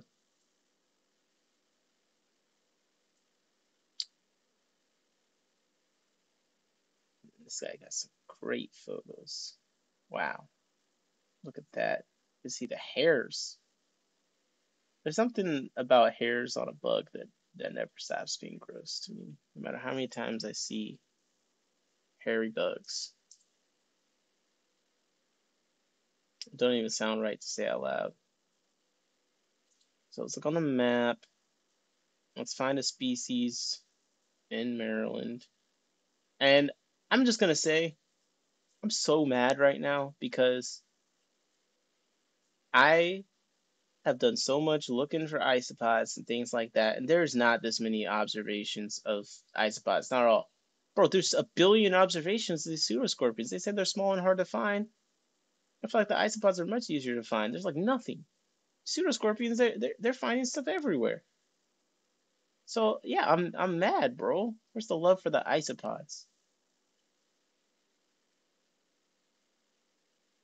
So these things are all over. So I should be able to find some. They even got sightings in freaking DC and Baltimore and cities. A disturbing amount of these photos are indoors, like on drywall. But let's take a look at some of these species and see. I'm kind of scared to bring them into my home. An interesting thing about them though is they probably wouldn't be that good at. Are they that good at escaping? Because everything about them keeps talking about how they use other things to move around. So I don't know. I have no idea at all. We've gotten into the crazy part. So this is saying Chellifer as the genus, which seems to be the one that the beekeepers were looking for the most. So, yep, Chellifer, and it's funny because the picture of this one was literally inside a house. Okay, that looks way bigger. So this is called the house scorpion, and yeah, like I was saying, a disturbing about the iNaturalist photos were in house. Williams said, "We first mentioned them a lot of my search results for what the fuck was this in my house?" Okay. See, sometimes it's like we're just catching up with stuff other people are experiencing. So this is, I've never seen this in my house. I'll be honest. If I saw this in my house, I'd remember. Okay. So this is the okay. It seems like distinguishing them should be pretty easy because they've described a lot of stuff. Eat small arthropods, fruit flies, and mites. Damn, bro, these things breed slow as hell.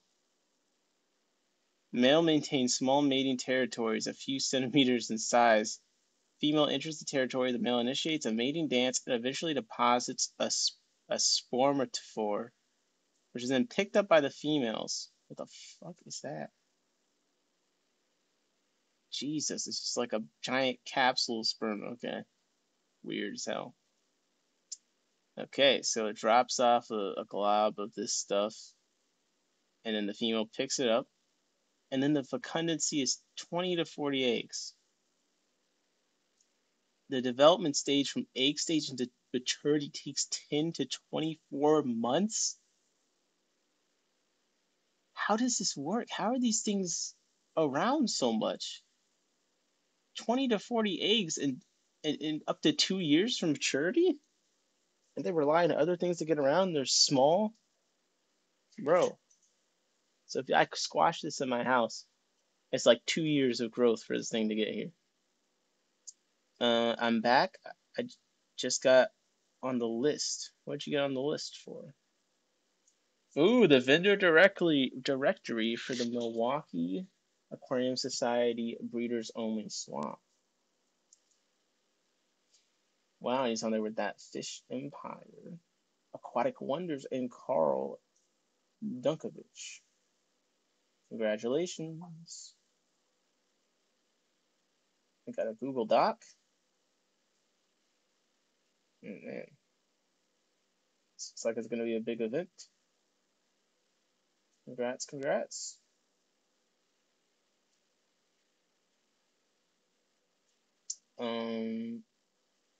Yeah, I see why breeding these has not been, like, they want to breed them for the beekeepers, but, like, bro, 2 years? You said Rob McClure is vending. That's going to be cool. Fish.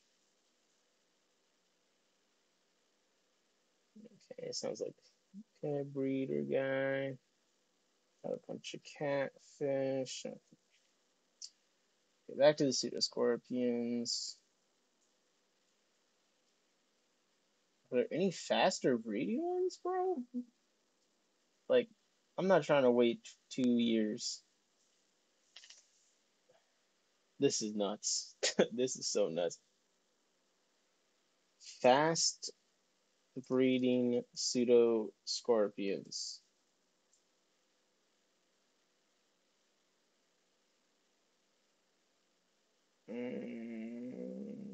All right, now I'm off to bed. Okay, good night, Brent, and have a good one. Okay, we're gonna have to look into this more later, but probably could just feed them springtails. The springtails could probably breed way faster than they could eat them, bro. It's crazy. All right, guys. Streamed way longer than I probably should have. I gotta go do a few things I was supposed to do, and I'll still be alive tomorrow, I guess. So I'll be streaming again sometime sooner than later. We'll see. Hopefully not tomorrow because I need to get some stuff done. But I'm still here. We're still rocking and rolling. Appreciate you guys coming through. I'm a little rusty on the stream, so sorry if this one was a little tough. He's off his game. Did you even check fish sites, SMH?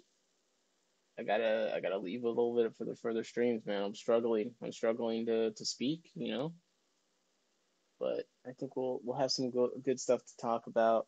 I'd love to get someone on the stream to interview sometime soon. Get back on those a little bit. The checking fish sites will be a lot more fun when I'm buying fish again. But you can hear in my voice, I'm tired. I'm truly tired. And another reason not to stream when I get this tired is then I just start saying, I'll just say anything, Just say anything. I already said too much dumb stuff to stream. Who knows? I don't remember what I said. It's gone. So, appreciate you guys. Putu, Brandon, Chris was hanging out for a long time. Appreciate you. Love to trip on fish as well. Thank you very much for hanging out with all of us. Jeff was not being too mean. King Nino was actually here. Just stopped by to say, nah. I probably should have done a little bit of a better job talking about the fish meeting stuff, but just know that clubs are fun. Put sweat and energy into clubs, and they'll give it back 10 times to you if you do it right. It's really a lot of fun. You talk about the Clash is great because you get to go interact with people. It's like when you have a club full of your friends and things like that, it's like that every single month. It's a real party. So definitely encourage you guys to intend, create, and if you're interested in getting involved in the online fish club that SBC and me are trying to figure out, when the time comes, we'll call on you. Just let me know.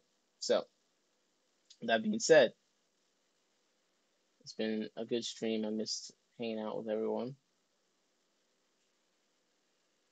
And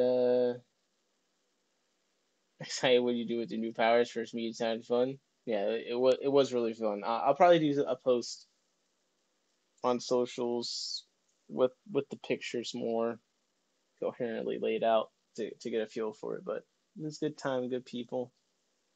William, Grace, Raquel, Catherine, Aaron, Terry, everyone on the board is fantastic and working hard. So I think we got everything we need. So with that being said, this has been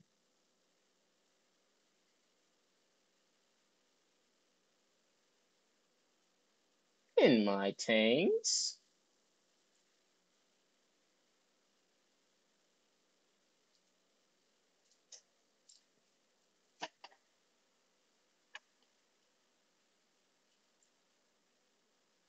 Out.